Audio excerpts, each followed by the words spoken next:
We are Myth Vision. Welcome back to Myth Vision Podcast. I'm your host, Derek Lambert. You know, I was a Christian for most of my life. I had experience after experience, and this is why in my last video that I did pertaining to William Lane Craig, and he talks about the assurance of salvation, the experience that one is confident to know that their sins are forgiven and that they are going to heaven and being with God for all eternity. They have some experience, and when he explains it, it sounds a lot like what the Mormons say. It sounds a lot like what all the religious experiences sound like. But of course, Craig is right. Everyone else is wrong.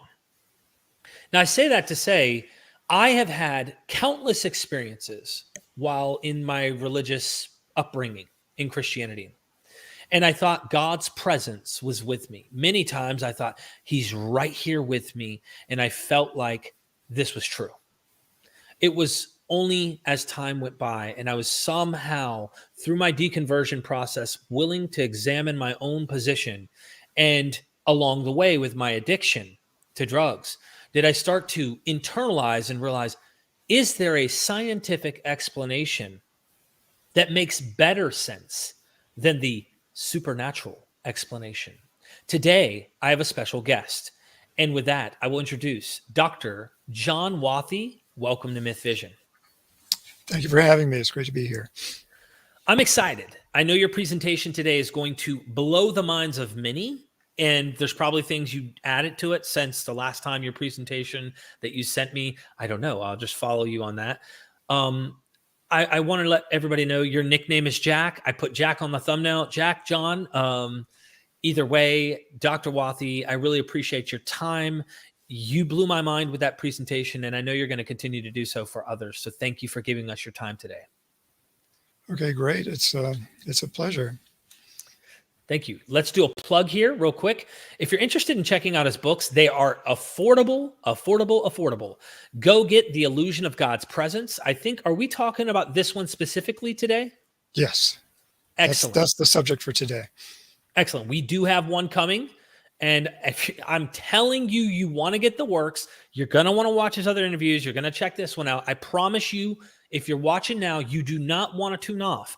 You're going to learn more than you've probably learned in a long time when it comes to this subject. The Illusion of God's Presence we're talking today. The Phantom God is what we're going to discuss in our next episode, so stay tuned. Make sure you go there in the description. The link is there. The books are in my recommended Myth Vision book list. Also, he has a website, watheyresearch.com. You can go down in the description. I believe it's down there. Should be down there, but watheyresearch.com. And there is plenty there to read up on. Consider joining our Patreon if you want true salvation, not the phantom kind, not the illusion kind, the real kind. And what is that? That is from the empirical observational approach to the world around us. We're not going to sell you bogus nonsense. We're here to give you the facts and let you draw conclusions. Help us out here at Myth Vision. We also have the mysteries, ancient Greek mystery cults. If you want to examine what the ancient Greek mystery cults were, early bird pricing right now. We have a course with Dr. M. David Litwa, who's an expert in this field. It is literally college level material. So just to give you an idea what the course looks like, there's a video. Each video is around 30 minutes long, 4K, high quality, extremely edited well, maps, everything to help you understand what the gods were, what they believed, and their backstories and stuff. And the early bird pricing is still on. I also have a bunch of links down in the description for Bart Ehrman lectures I've done. The Genesis one really blew my mind. That's why I pulled that one up today. In the beginning, history, legend, or myth. There's so many interesting things on taking a critical approach to the Bible as to why this is a man-made document, not God-breathed, inerrant, infallible. Also, you become a member of Myth Vision and you get a special name tag next to your name, which makes you an elitist. Who doesn't want to be better than other people? Anyway, I'm playing. Consider joining the Myth Vision YouTube. And thank you, everybody, for showing up today. Dr. Wathey, if I can, do you want me to share your screen? Yes. Go right ahead. Give me just a second to click on a few things over here. Yes, sir. And I will let everybody know while you're doing that, we will take your super chat Q&A at the end. You're probably going to have plenty of questions. This will be fascinating. And I'll mute myself during your presentation. So just Okay, let me know when. great. All right, you are All right. visible. Great, go right at that. That's fine. That's perfect. So I just want to say a quick thank you to Derek again for inviting me to this talk. It's an honor to be here with you. Illusions take up a lot of space. When they are gone, life flows in. I'm going to be covering a lot of scientific ground in this talk, but I hope you'll keep this quote in the back of your mind the whole time. It's kind of the main point of the whole talk. This beautiful thought comes from Dorothy Allred Solomon. It's from her memoir about growing up in a Mormon cult. What she's talking about here is her sister's metamorphosis after leaving the cult. But I think anyone who has broken free of religious thinking can identify with this. I certainly do. In my case, a big part of what flowed in was scientific thinking. I quit religion at about age 15, and I've never regretted it, but I have looked back. As a scientist, I couldn't help but wonder, why do we do this to ourselves? Why do all cultures have these strange beliefs? Why does religion have such a powerful grip on the human mind? Now, of course, many scientists have written about this, mostly anthropologists and psychologists. But I felt something important was being overlooked. That something is what I call the illusion of God's presence, and that's our subject for today. My talk will be in 4 parts. In part 1, I'll try to show through example what I mean by the illusion of God's presence. In part 2, I'll present some insights from the science of visual illusions that we'll need later in the talk. Now, you may wonder what any of this has to do with religion, but be patient. I think you'll see the relevance in part 3 when I try to explain the illusion of God's presence as something intrinsic to human nature. My hypothesis makes some testable predictions, and we'll turn to behavioral biology and neuroscience for some insights and evidence here. Now, of course, any good hypothesis should have explanatory power. So in part 4, I'll show how it explains 3 long-standing puzzles of religion, one of which was pointed out by Neil deGrasse Tyson. So that's the map of where we're going. Now let's move on to part 1. I said that the illusion of God's presence is something science has mostly overlooked. So to give you some context, I should first say at least a little bit about what science has studied about religion. Science has mostly explored those aspects that contribute to human social behavior. And of course, this is an extremely important dimension of religion. From it, we get things like belief in judgmental gods, greater cooperation within the in-group, greater hostility toward competing out-groups, rituals of sacrifice as proof of belief in loyalty, and group rituals that get believers moving and feeling as one. Now, in my book, I lump all of these things together into what I call the social root of religion. But the illusion of God's presence comes from somewhere else. In this painting, the artist depicts it in a visual way, because that's kind of what artists do. But it's really not a visual hallucination. It's more a compelling feeling that someone else is nearby, coupled with intense emotions. And I can best convey the illusion just by reading you some first-person accounts. They seem to fall into 2 big categories, one of which involves a feeling that comes on gradually and persists, possibly for a lifetime. Now, this may be just a vague sense that the universe is somehow mindful and benevolent, or an ongoing feeling of God's love and presence. Here's how blogger Andrew Sullivan describes it. I have never doubted the existence of God, never. My acceptance of God's existence, of a force beyond everything and the source of everything, goes so far back in my consciousness and memory that I can neither recall finding this faith nor being taught it. It is the air I have always breathed. And then there's the sudden and transient kind. Often these come in times of personal crisis or helplessness. This anonymous example comes from a collection of thousands of such reports. Then, just as I was exhausted and despairing, I had the most wonderful sense of the presence of God. He was in a particular place in the room, about 5 feet from me. I didn't look up, but kept my head in my hands and my eyes shut. It was a feeling of an all-embracing love, which called forth every ounce of love I had in me. It was the tenderest love I have ever encountered, and my sins were blotted out completely. So notice the strong emotions here and the spatial specificity of the illusion in a particular place at a specific distance. There's also typically an overwhelming feeling of knowing or sense of certainty that comes with these experiences. And this is so compelling that many people take it as evidence for God's existence. One of those is Christian apologist William Lane Craig. I know Christianity is true on the basis of the witness of the Holy Spirit in my heart. This gives me a self-authenticating means of knowing Christianity is true wholly apart from the evidence. Francis Collins, the director of NIH, makes a similar point with a rhetorical question. Why do we have a God-shaped vacuum in our hearts and minds unless it is meant to be filled? Now, some of you may notice that this is really just a plain old God of the gaps argument. We don't understand these feelings. Science could never explain this. Therefore, God did it. The problem with this is that it doesn't really explain anything. It's untestable. It suggests no experiments. It's an intellectual dead end.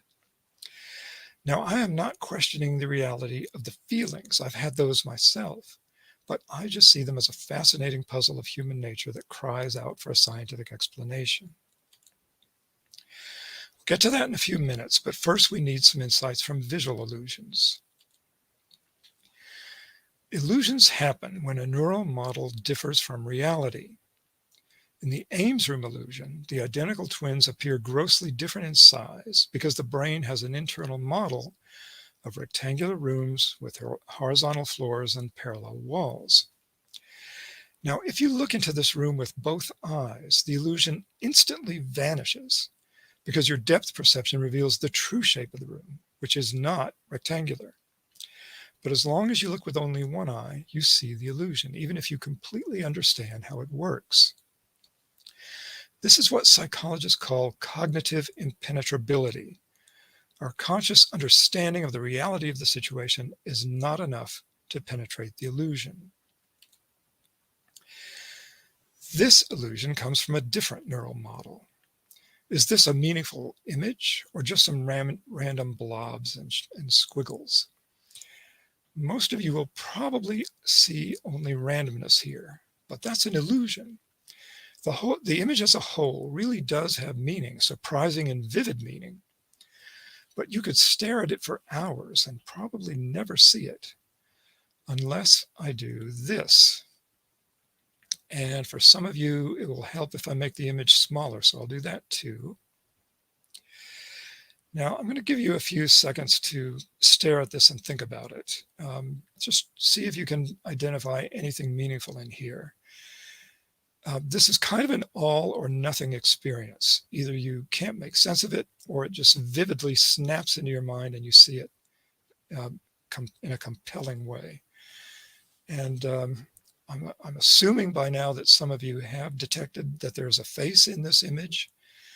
And for those of you who haven't, I'm going to give you a few hints. And let me move my cursor over here to the image. This is the image of a woman's face in profile. She's looking to the right. And this is her eyebrow right here.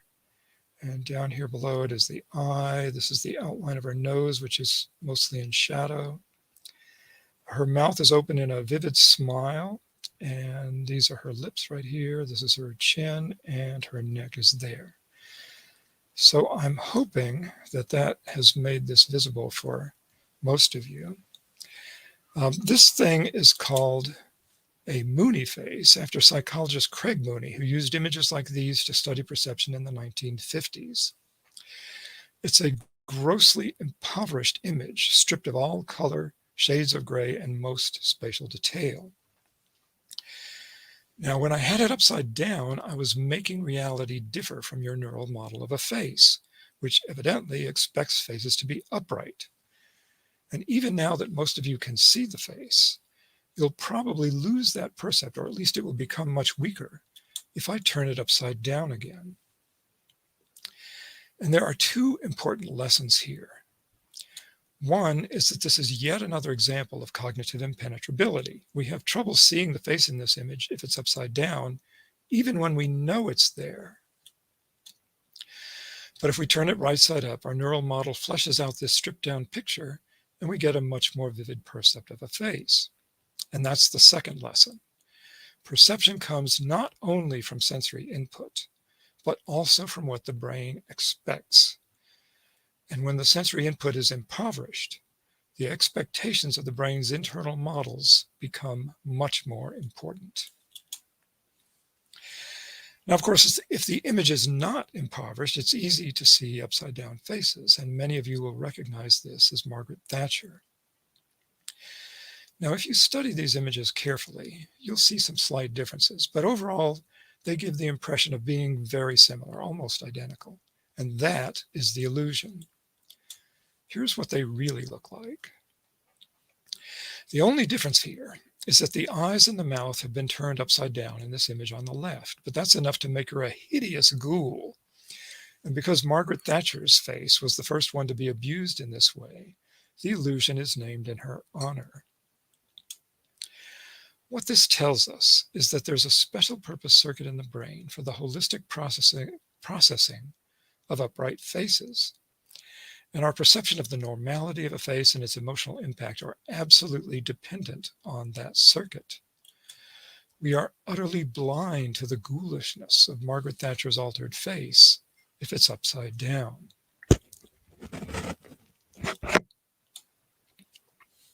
What the illusion cannot tell us, though, is whether that special purpose circuit is innately specified or is the product of experience.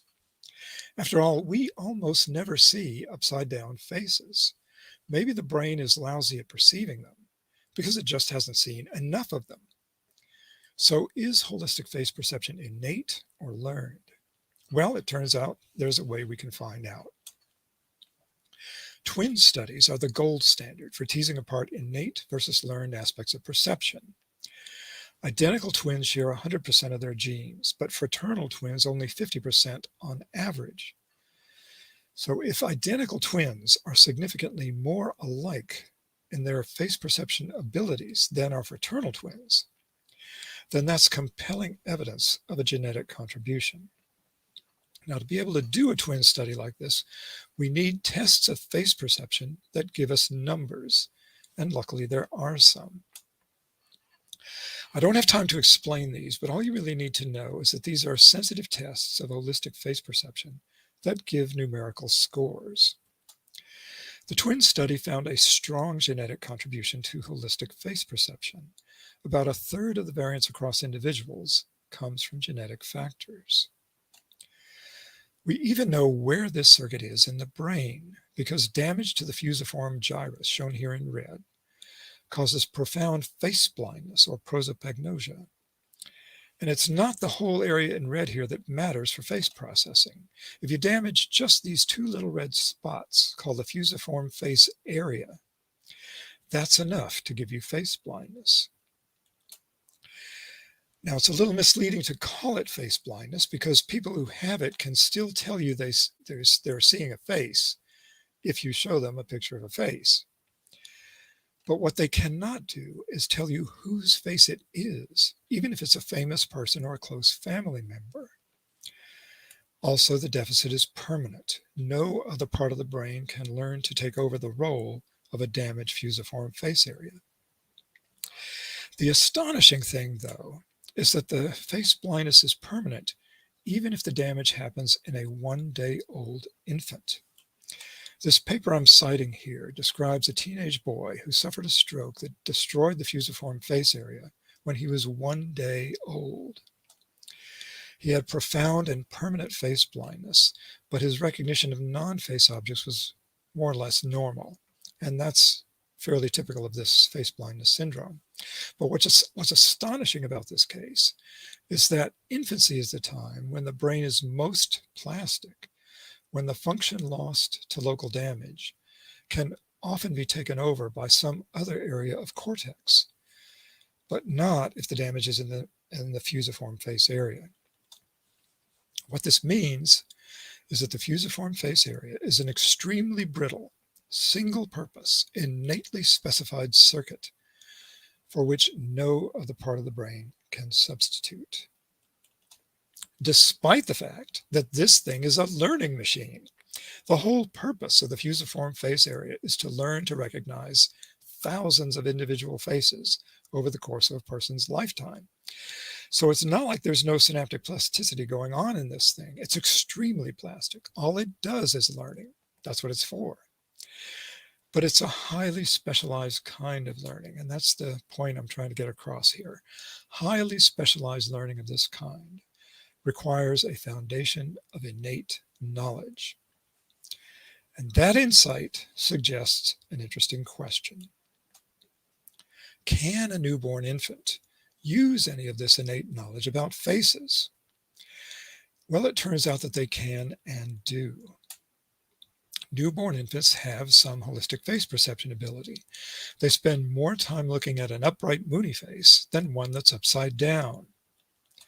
Also, they prefer a Mooney face to a similar non-face image. And we know from a clever habituation test that they see these two images as the same, but they see these two as different. So the human brain expects to see faces. That expectation is partly innate, and it's up and running at birth. This neural expectation makes us extremely sensitive to faces, and that's normally a good thing. We need that sensitivity to see the mood and intention in the faces of other people, for example. And even newborn infants may have some rudimentary ability to do that. The evidence for this comes from studies of neonatal imitation, like the one shown here. Under the right conditions, a newborn will spontaneously imitate the face of an adult model. Now, I need to point out that this is a subtle phenomenon. It takes careful observation and statistics to demonstrate it. And although it has been widely replicated, there is still some controversy about it in the scientific literature. But overall, the evidence is overwhelming that newborns are highly sensitive to faces, and adults, of course, extremely so. In fact, our face expectant cortex is so sensitive that it sometimes makes us see faces that aren't there at all. And I'm sure you've all had that experience.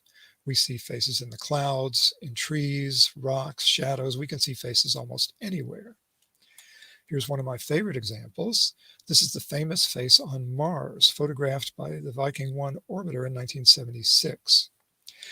Now, the little black dots here are data dropouts. They're not real. But one of them just happened to fall in the right place to make a compelling nostril. And that accident, along with the way the shadows happened to fall, made this otherwise unremarkable mesa look enough like a face that our fusiform face area instantly sees it that way. And here's another image of the same mesa seen years later by the Mars Reconnaissance Orbiter using a much higher resolution camera. Now, I've deliberately blurred the image here to give it about the same low resolution as in the previous image, which you can still see down in the corner on the right. Now, of course, in this new image, the accidental nostril is gone and the shadows are different. But if you try hard, you might still be able to see a face in this, especially if you use the old image as a hint. But if we get rid of the blurring and go to high resolution, then it becomes obvious that this face exists only in our brains and not on Mars. So let's quickly go over the main points I'd like you to remember about illusions. Perception comes not only from sensory input, but also from what the brain expects. The brain takes shortcuts in its internal models to improve performance at critical perceptual tasks. And one of those shortcuts is, for example, the assumption that faces will be upright. Illusions happen when a neural model differs from reality, and it may be a shortcut in the model that makes it differ from reality. Learning often requires a foundation of innate knowledge, as we saw in the fusiform face area. Twin studies are the gold standard for teasing apart innate versus learned aspects of perception and behavior. And finally, the brain's expectations can make us perceive things that aren't there at all, like the illusory face on Mars. Now we can turn to the illusion of God's presence and my explanation of it. What exactly is this? What aspect of reality is the brain trying to model here? What causes the illusion? And how does it compare to the visual illusions we were just looking at? When I try to explain this in terms of biology and evolution, I sometimes get the objection that religion comes entirely from indoctrination, so my hypothesis must be wrong.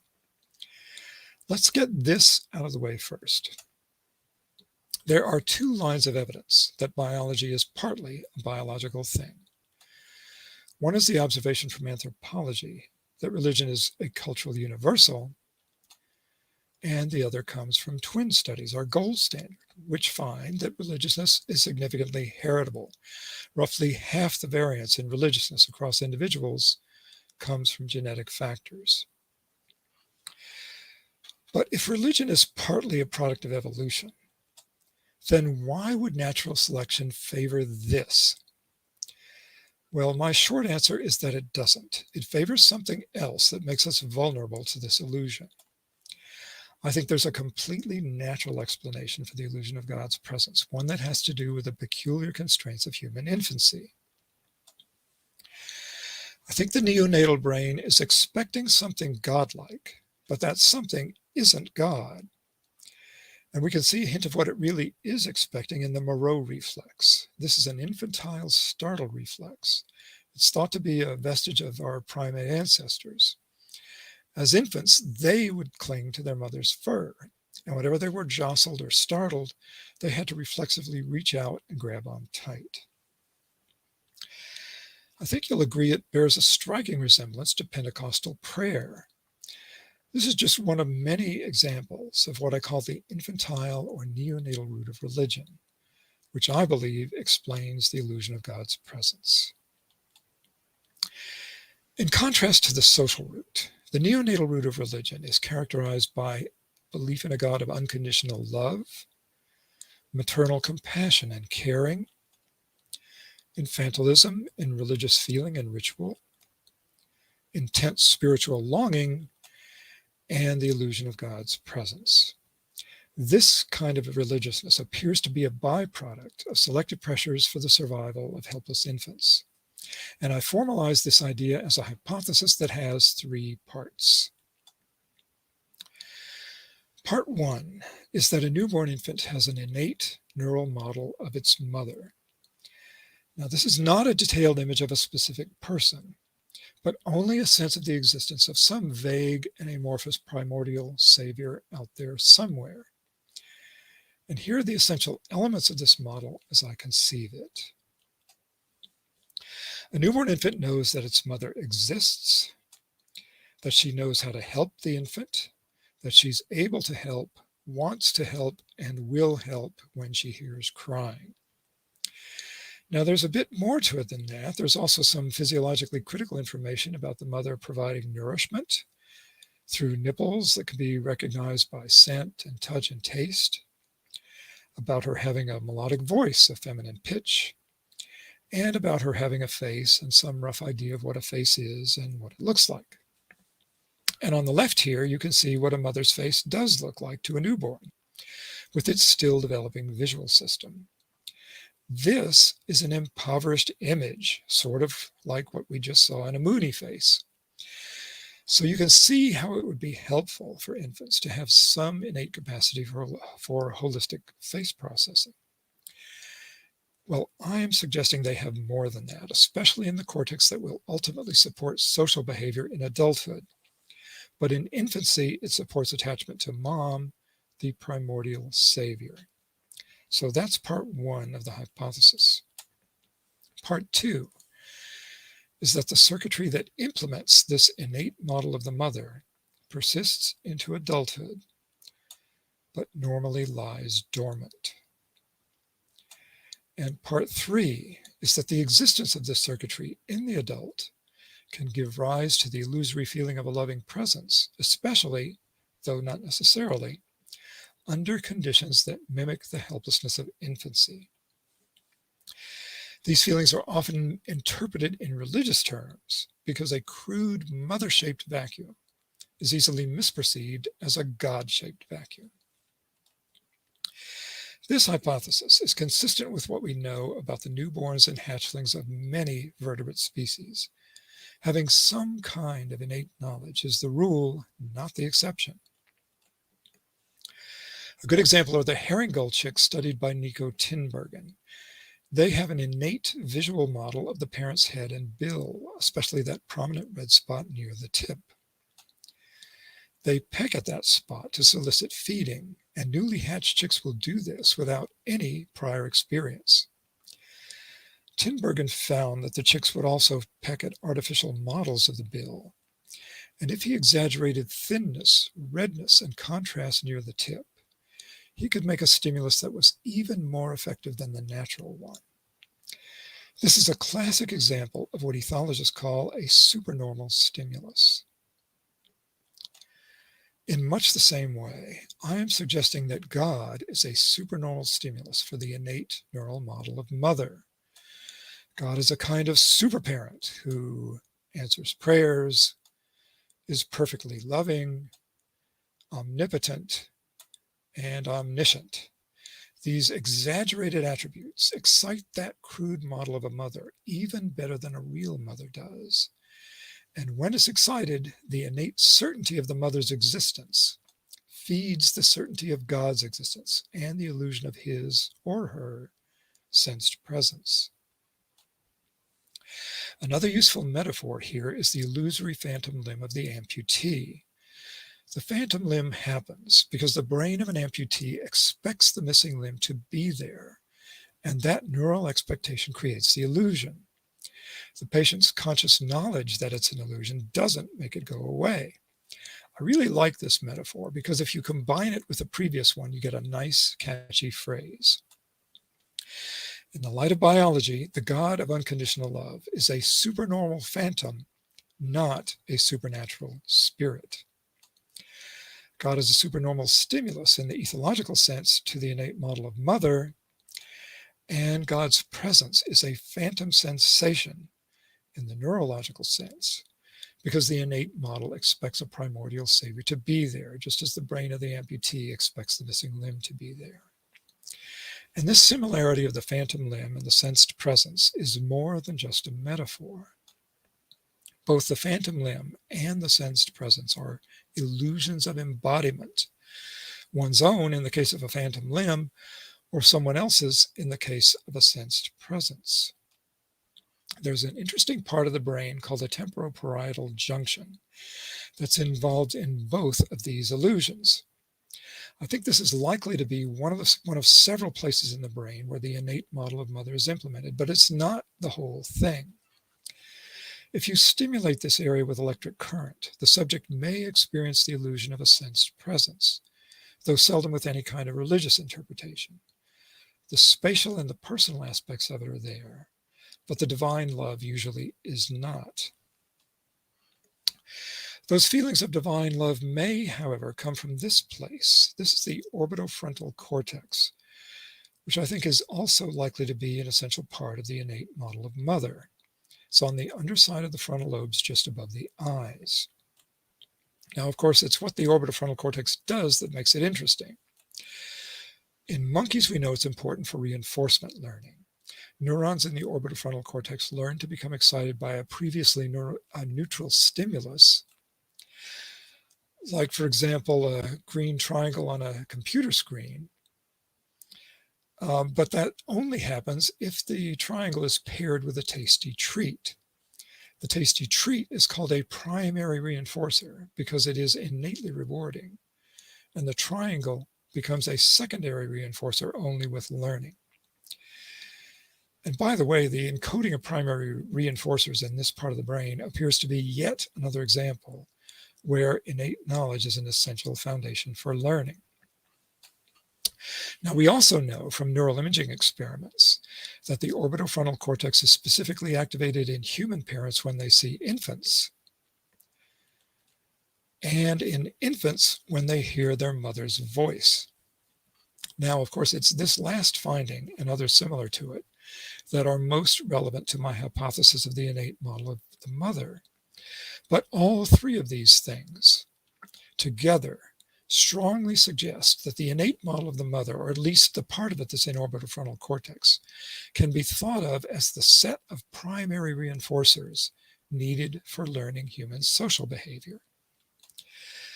This could explain why the innate model persists into adulthood.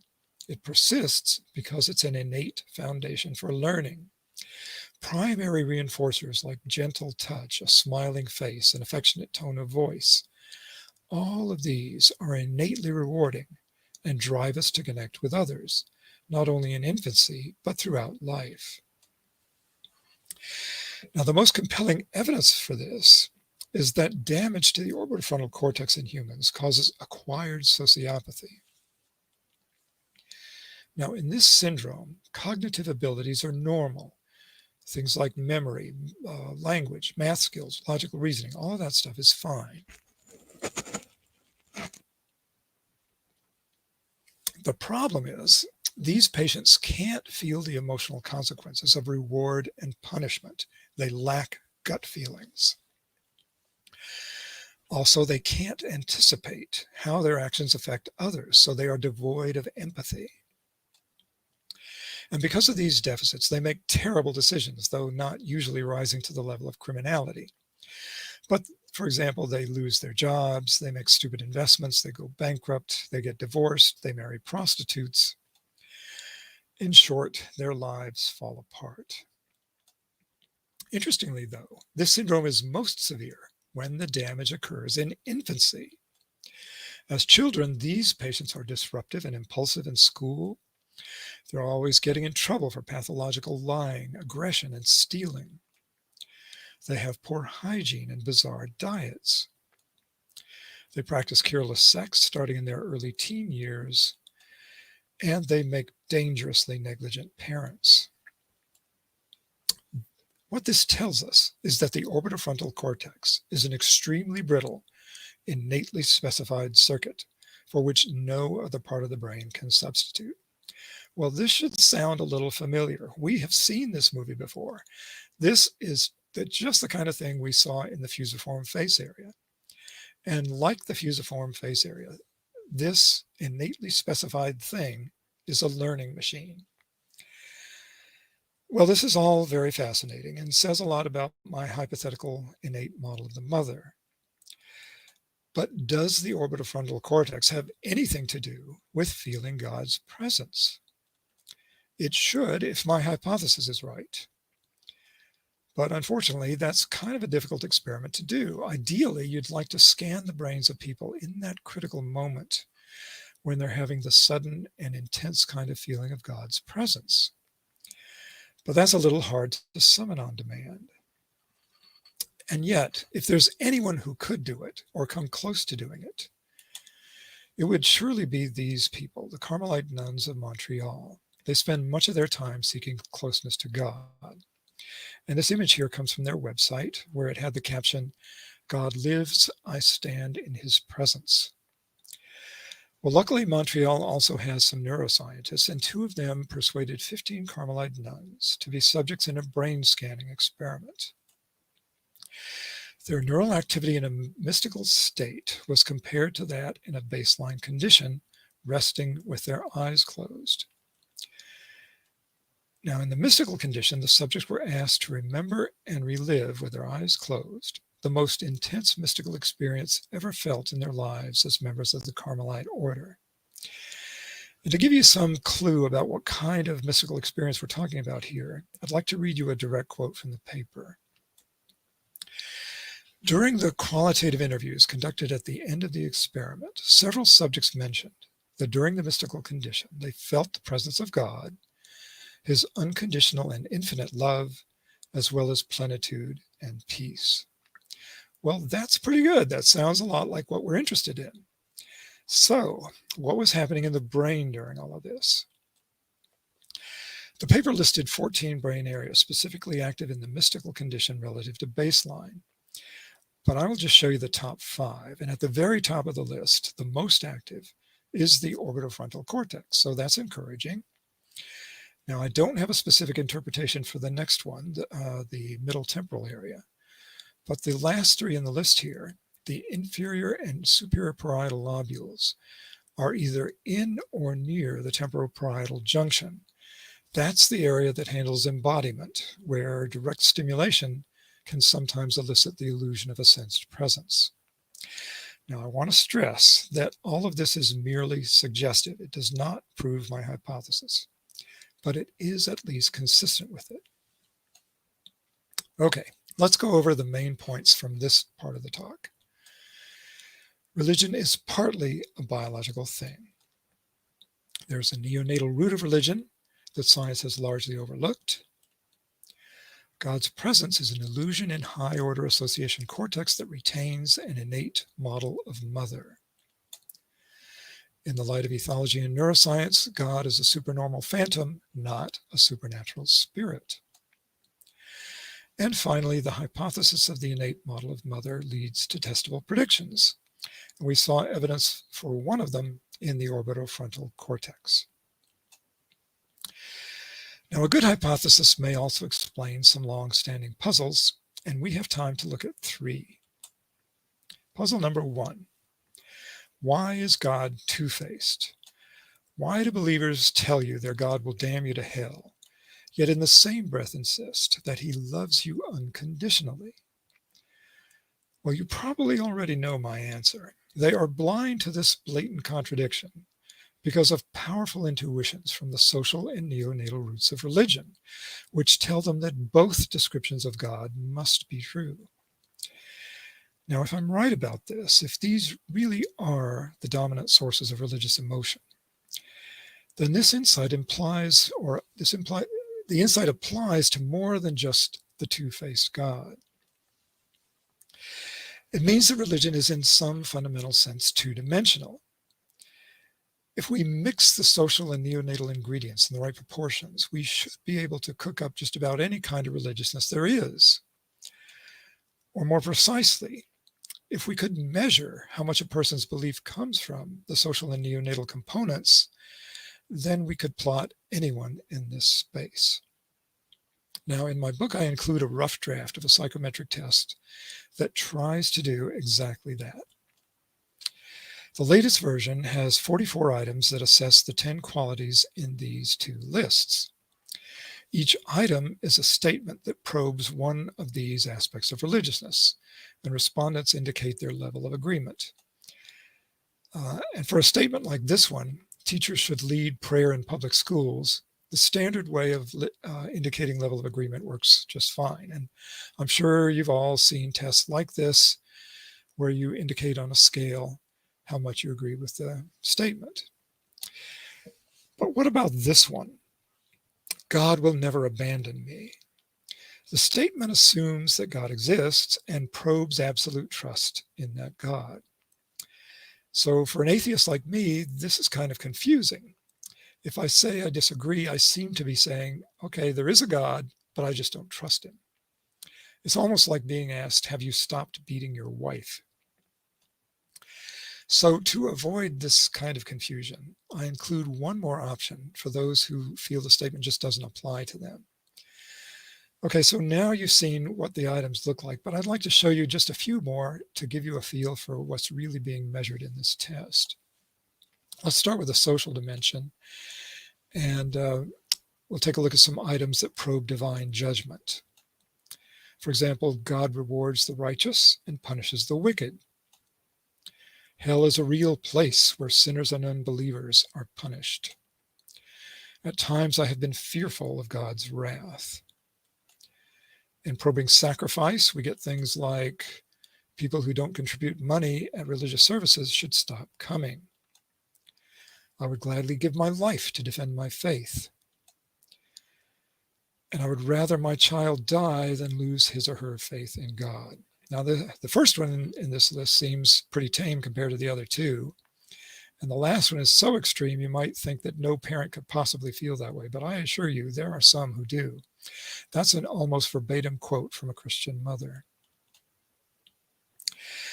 Now, as you might imagine, on the neonatal side, things look rather different. Probing infantilism. I sometimes think of God more as a loving mother than as a heavenly father. I feel safe in God's arms. We are all God's children. And probing the feeling of God's presence, we get things like, God lives in my heart. God always answers my prayers. I know God is real because I have felt his presence. Okay, so that should give you a pretty good idea of what this psychometric test is all about. But the main point I want to make is that you should think of it as a prediction. These two dimensions of religiousness should really exist, not just on paper, but in the minds of the people who take the tests. Now, psychologists have a mathematical tool for getting at this kind of problem. It's called factor analysis. So I am predicting that if my psychometric tests were to be given to many subjects of diverse religious backgrounds, then the social and neonatal items should naturally segregate into these two distinct factors in a factor analysis. That would mean that they correspond to something real in the minds and brains of the people who are taking the test. Now, that experiment hasn't been done, but it should be. Okay, let's move on to puzzle number 2. Why are women more religious than men? This is probably the single most robust finding in the psychology of religion. Across nearly all religions and by most measures of religiousness, women are significantly more religious than men on average. Now, of course, we're only talking about averages here. There are many free-thinking women and there are many religious men, but on average, this holds up pretty well. The only significant exception to it, really, is in the frequency of attending worship services, where the gender gap is kind of a mixed picture. These data I'm showing you come from the Pew Research Center. And shown in orange are the 30 countries in which significantly more women than men attend weekly religious services. In blue are the 28 countries in which men predominate. In gray are the countries with no significant gender gap, and countries in white were not surveyed for this question. Now, it turns out that what's going on here is that in predominantly Muslim countries, a social norm requires men to attend Friday prayers in the mosque. Women, however, are allowed to pray in private, and they often do so at home. But for every other measure of religiousness included in the Pew surveys, the maps are overwhelmingly orange and gray. Here, for example, is the map of self-rated importance of religion in the subjects' personal lives. Women predominate in 36 countries and men in only 2, Israel and Mozambique. Here's the map for daily prayer. Women predominate in 43 countries, and there's only one tiny speck of blue on the map, which is Israel. And finally, here's the map for religious affiliation. Women predominate in 61 countries, and there is not a single speck of blue on the map. So why is this? Why are women more religious than men? Well, several explanations have been offered, and a few have some supporting evidence, but there's no scientific consensus on this question. I happen to think there are several factors behind this gender gap, but the idea of the innate model of the mother suggests a new one that I think may be especially important because it makes some interesting predictions. I call it the crosstalk hypothesis for the greater religiousness of women, and it comes from something I showed you earlier in our orbital frontal cortex. You may remember that both adult caring for infants and infantile longing for mother come from the same neural circuitry. This strongly suggests that these two behavioral systems are correlated. There's crosstalk between them. Individuals with greater empathetic caring as adults should, as infants, have greater infantile longing for mother, and as adults, greater spiritual longing for God, because I hypothesize that both of those kinds of longing come from the same neural circuitry. But there's one more critical piece to this puzzle, and that is the observation that women are significantly more caring and nurturing than men. This means that they should have greater spiritual longing than men, which makes them more susceptible to the illusion of God's presence, and therefore more religious than men in the neonatal dimension. And I emphasize that last part because it's important. It makes specific predictions about what kind of religiousness we should find in women relative to men. For example, veneration of God as an infant should have a relatively greater appeal for women than for men.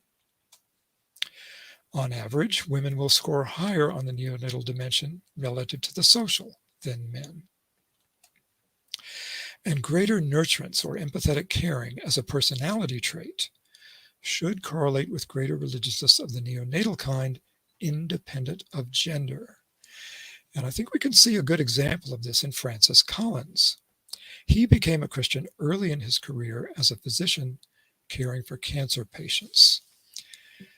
It was his great compassion, not the infamous frozen waterfall, that brought him to Jesus. And that brings us to puzzle number 3. Why do elite scientists believe in God?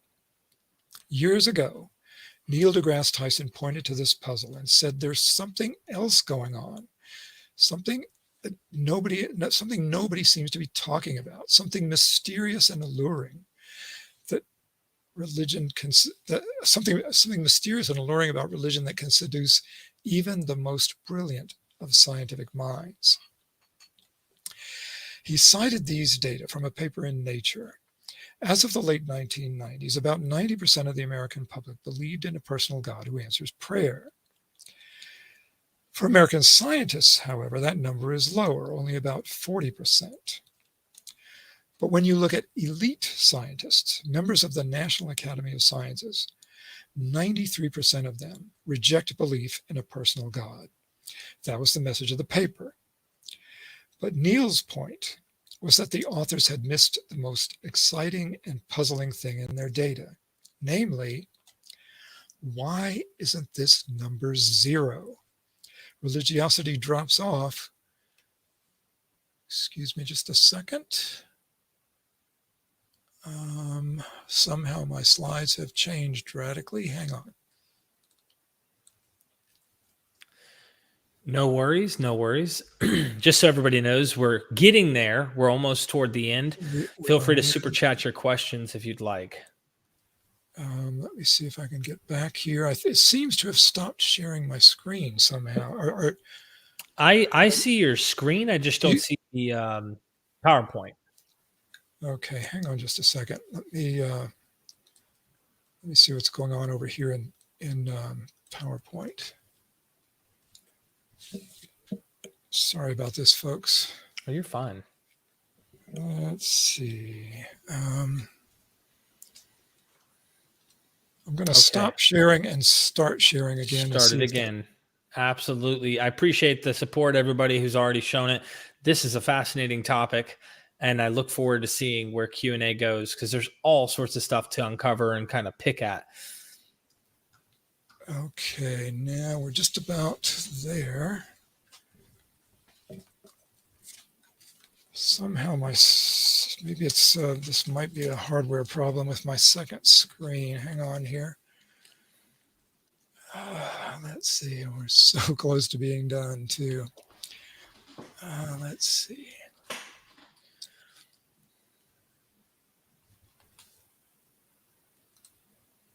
Okay, is that looking better on your end yet? You haven't shared the screen yet. Okay, hang on. Let me come back to there and hit share. There you go. Got it. Okay, fantastic. Sorry about that. I don't know what happened. Everything just disappeared all of a sudden. Must be some spirit infiltrating my computer. Okay, so we were talking about Neil deGrasse Tyson's challenge, and he pointed out that we have this strange thing that when you look at elite religious scientists, 93% of them reject belief in a personal God. And Neil's point was, actually the point of the paper, let's see. I'm having trouble now advancing the slides. We see the my predictions for the mysterious 7%. That's where we're at. Okay. Oh, hang on. I do know what the problem is. We need to get back over here. Okay. All right. Sorry, folks. Here we go. Okay. So what Neil was pointing out was that, okay, we're at predictions. So I want to back up just a little bit. I've gone just a little bit too far.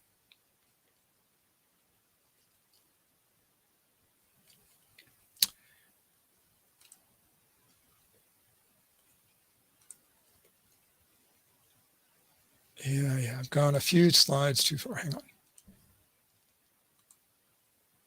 Okay, here we are. So what Neil deGrasse Tyson pointed out about this is that the amazing thing is not that 93% of NAS members don't believe in God. The amazing thing is that this number isn't zero. Why do 7% of the most elite and brilliant scientific minds in the country believe in a personal God? Religiosity drops off with increasing scientific training, but it reaches this non-zero asymptote. And Neil went on to argue that if we really want to understand religion, these are the people we should be studying, not the general public. Whatever it is that can make believers out of these folks must be the most concentrated essence of the thing we're trying to understand. Now, one suggestion I've heard is that these 7% must have had heavy religious indoctrination as children, and so were more likely to believe in God as adults. Now, that particular idea was not tested in this study of the NAS members, but it was examined in a similar survey of the equally prestigious Royal Society of London. Regarding the 5% of fellows of the Royal Society who do believe in a personal God, the authors write, "We also found that, surprisingly, childhood religious upbringing was not significantly related to current attitudes toward religion." Well, this may have surprised the author, but it doesn't surprise me in the least. My answer, of course, is that this comes from the neonatal root of religion, and what's seducing these elite scientists is the cognitively impenetrable illusion of God's presence. And again, this makes testable predictions. Relative to the 93% of their colleagues who do not believe in God, this puzzling 7% of NAS members should be significantly enriched in women, physicians, and others who score high on tests of empathy and nurturance. Also, relative to those in the general public who do believe in God, the 7% should be significantly enriched to people who identify as spiritual but not religious, which is really just another way of saying that their faith comes mostly from the neonatal root. I'd like to close with one last description of the illusion of God's presence, this one experienced on the moon by astronaut Gene Cernan. We're now in a good position to make sense of it. I was literally standing on a plateau somewhere out there in space, a plateau that science and technology had allowed me to get to. But what I was feeling at that moment in time, science had no answers for. Because there I was, and there you are, the Earth, dynamic, overwhelming. And I felt that the world just had too much purpose, too much logic. It was just too beautiful to have happened by accident. There has to be somebody bigger than you and bigger than me. And I mean this in a spiritual sense, not a religious sense. There has to be a creator of the universe who stands above the religions that we ourselves create to govern our lives. Well, first of all, notice how he rejects the God of the social root, not a religious sense, above religions that govern our lives. Also, we can see and hear the God of the gaps, science has no answer, and the argument from design, too beautiful to have happened by accident. But I consider both of these mere conscious rationalizations of the powerful intuition that was really behind this experience. And here is that intuition, the certainty that there is somebody bigger. This, I suggest, comes from the innate model of mother. Science does have an answer for this. It hasn't yet been completely tested, but it explains a lot, and it is specific enough that it can be tested.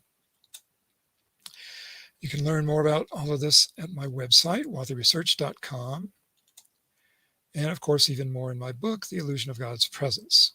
Now, in this book, you'll see that I promise a sequel, a second book, that will explore in great detail the neuroscience of human religiousness. That book is coming out next month. It's called The Phantom God, and I hope to join you sometime between now and then to talk about it. And with that shameless plug, I'll be happy to take questions.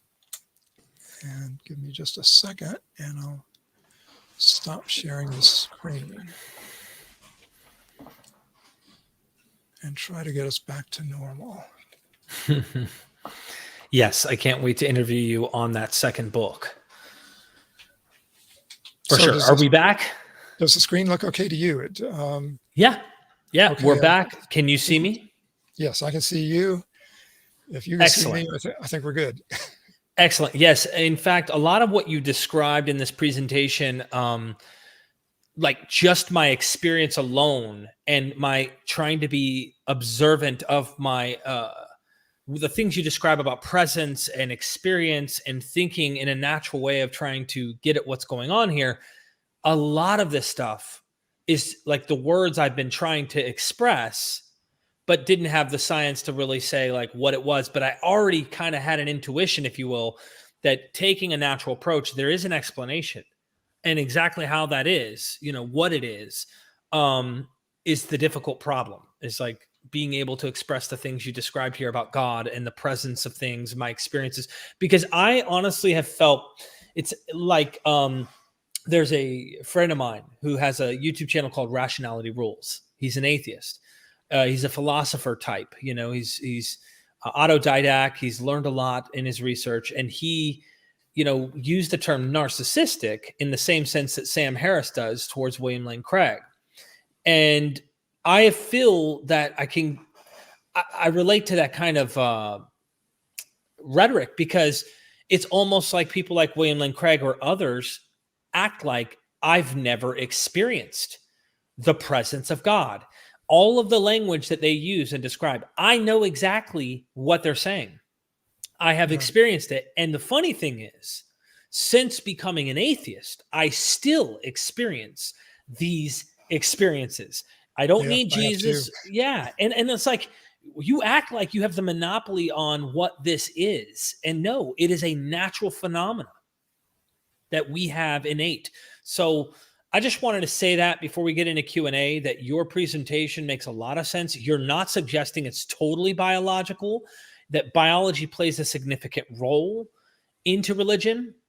This also kind of gets to the root of, are we born theist or atheist? Mm-hmm. And for me, what you're describing here pushes us in the direction naturally to assume agency, even if it's not there. So you don't have to say they're theist, but in a sense, there is this, we need a presence, or something needs to be there, unless maybe something has gone wrong in the birthing process or stroke or something's happened, that maybe makes you less sensitive to these kind of natural phenomena. Yes, exactly. Our brain is shaped such that even when we're born, we are born expecting other people to exist, and one very special other person in particular, on whom the infant's survival depends in the first critical days. I also like how, when you were bringing up perception and visual, and how, blew my mind the first time I saw this, because I never really thought about the upside down images never making sense. Then when they were right side up, I automatically knew what they were, and how a child in its mother's womb genetically is able to see images and perceive or try to make out images properly. And if they're right side up, they pay attention to the ones that they can make out better than the blob that doesn't make sense. So before they're even born, this isn't a learned attribute, even though there is learning involved. It's innate. It's part of our biological makeup to try and make out facial recognition.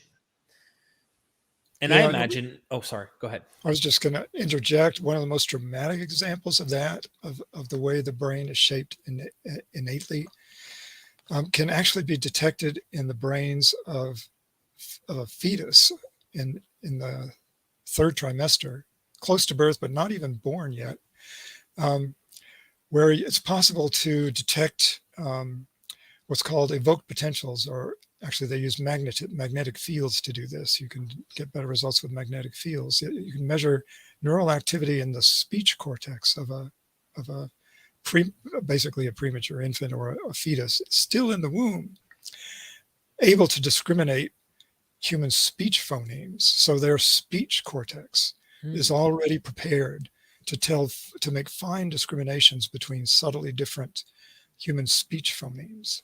So we have language expectant cortex also. One question I had before we dive into Q&A for everybody, they're going to super chat their questions. We've already got some that are asking you. Is some Christian or atheist, whatever their religious preference may be, may try to say, so Dr. Wathey, this was an interesting presentation. It doesn't do anything to dissolve my religious faith. In fact, it reinforces the fact that I believe we're born. God has created us with the innate necessity to fill that void of agency that's needed out there. It's almost like no matter what you bring to the table that can explain the natural processes, how something's a heightened sense, the pecking of the beak that has the red bill, create an artificial one, they peck that more than they do the actual bill of the mother itself that came natural. So what? We're built machines to believe, and that's because God made us that way. How would you, as a scientist, as an atheist, and one who has had many spiritual experiences in your life, who no longer attributes that to God, how would you explain something to someone like that? Well, first of all, I have to point out that this is exactly the argument that Francis Collins makes in his book. It's one of his big pitches for why we should believe in God, or at least why he believes in God. He, incidentally, is one of those mysterious 7%. He's a member of the National Academy of Sciences. He is a truly distinguished scientist. I'm in awe of him as a scientist. He's brilliant, truly. He deserves all the praise he gets for his accomplishments.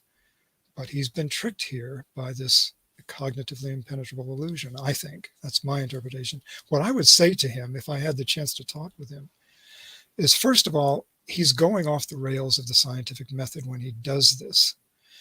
Because to suggest that God shaped our brains this way so that we could have these experiences and commune with him, feel his presence, know his love, and so forth, does not explain anything in the way that scientists use the concept of to explain. For something to explain anything in science, the idea must make testable predictions. And there's no way to test this idea that God has given us an antenna to reach God. So that's the first point. And the second point is that this is really just a God of the gaps argument, as I said earlier during the talk, that we're basically just saying, I can't explain these feelings, therefore God did it. But the problem with that is we've been doing that for thousands of years. Anytime we find something like lightning and thunder that frightens us and we don't understand it, we invent a God to explain that. Again, putting the word explain in quotes, because it's not the scientific way. There are very few educated people today who will tell you that lightning and thunder come from Thor's hammer. Very few people still accept that. We have much better explanations for that really do make testable predictions. And they've been tested and they work really well. In fact, our understanding of electricity and magnetism, that's one of the main reasons you and I are talking through this device right now. It's made the modern world possible. So this has happened again and again and again. Every place the God of the gaps has occupied, he's been pushed out of there by the advancement of scientific knowledge. And one of the few places where the God of the gaps still seems able to hide is in things like human consciousness and in specific aspects of human consciousness, and this feeling of a loving presence is one of those. And what I would say is there are natural explanations for these kinds of things. I've offered one in this talk. It has not been thoroughly tested, but as I pointed out, it's specific enough it could be tested. And I think that's much more promising an explanation than just, oh, it's a magical antenna that God put there. Right. I'm with you. And yes, 100%. Especially, I took a different route, right? So science was my last, like, what I've investigated. I mean, I'm not a scientist, right? So it was one of those things I started poking my head into, and I was like, oh, wow. But it was problems theologically, textually, things like that started making me go, this is incoherent, or it can't be logically both true. Something's false here and something's true, or both could be false. And so I started going that route and textually picking apart using critical scholarship on the Bible, right? But then I was looking at natural phenomena because of my addictions. And like, why did I have addiction? Like, why was I doing this? Was it a demon? Was it a ghost? Was I spiritually fallen? Like the church kept telling me. And then finally it was like, no, your frontal lobe cortex is not triggering sending the proper signals to the midbrain. And it was like all of these things that science started to explain. Next thing you know, guess who's almost 7 years off of heroin, October the 25th? Somebody who knows his situation, who understands himself, not as a fallen ape or a fallen man, if anything, a rising ape who's understanding his situation. And it's helped me realize I'm not a bad person, as these religions want to tell me, or this horrible individual. I had a sickness, an illness. I needed treatment. I needed medical attention. I needed help. I needed to talk to a psychiatrist. I needed to work this out. So I always like to put my experience in there for someone who might be suffering with addiction and struggling with life, to understand they're not alone, and you can do it without needing religion. If you have religion, I'm not here to knock you. I want you to survive no matter what. But these are fun topics. So let's get into the Q&A. Scott Daniel, as you can see, it pops up on the screen. Scott, thanks for being a patron and, of course, the super chat. Psychedelic use can generate a sense of transcendence by suppressing the brain's default mode network. How would you qualify that experience? Okay. There's another, you may remember early in the talk, I made the point that one of the important aspects of the way perception works is that perception does not come only from sensory input, but it also comes from what the brain expects. Another way that's as often described is the confluence of top-down and bottom-up information. There's information coming into the brain from the bottom up, which means from the senses, from the eyes, the ears, and so on.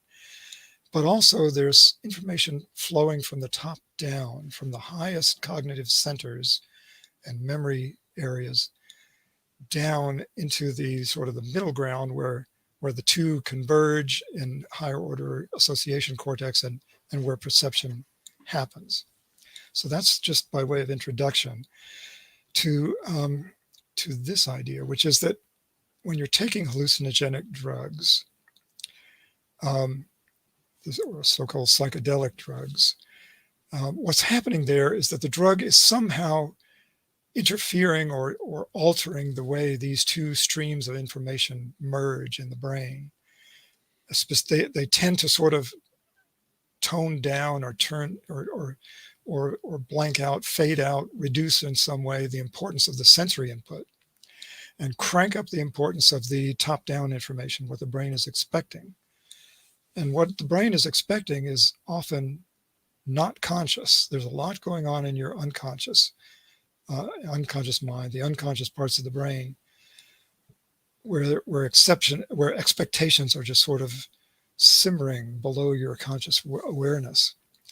And those rise up into conscious awareness sometimes when you're taking hallucinogenic or psychedelic drugs. So that's the way I interpret that.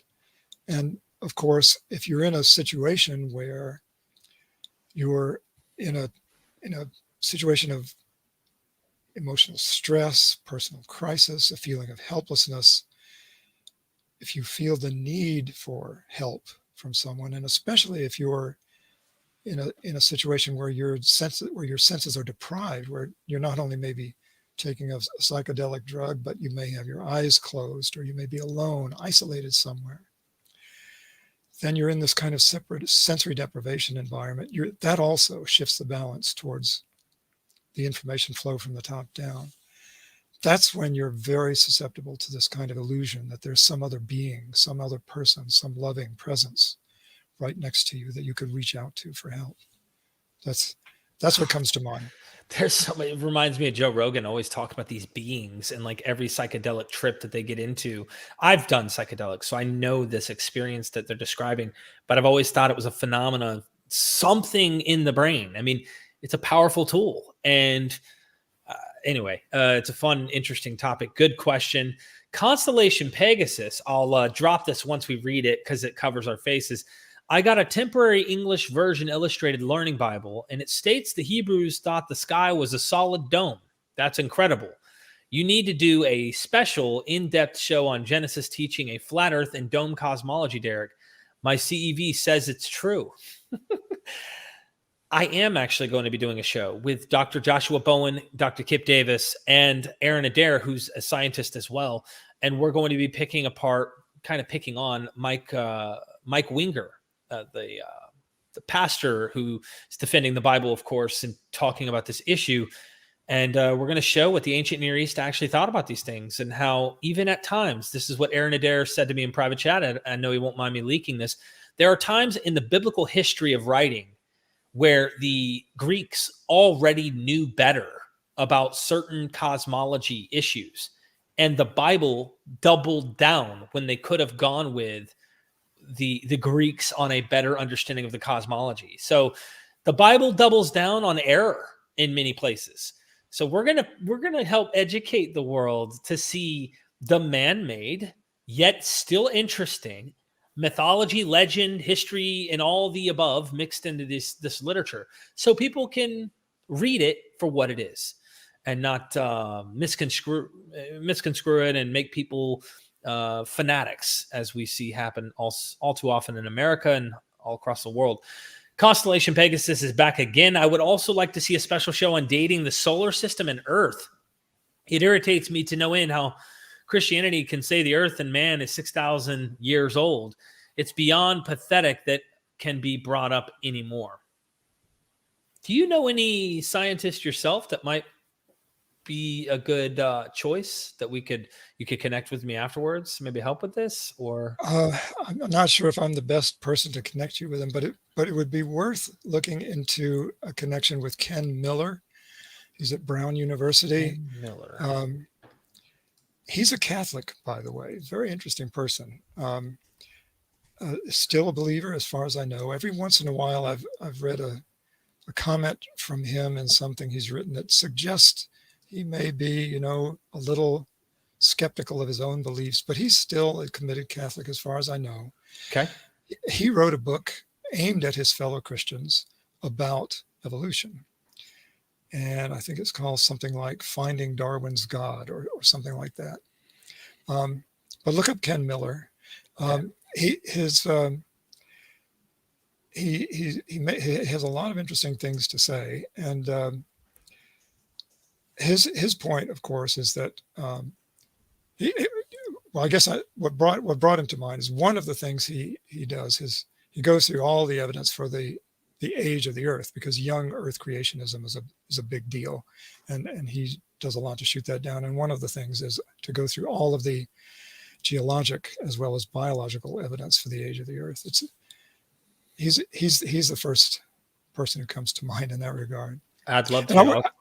I have one other thought I could add to that is since we're on this subject.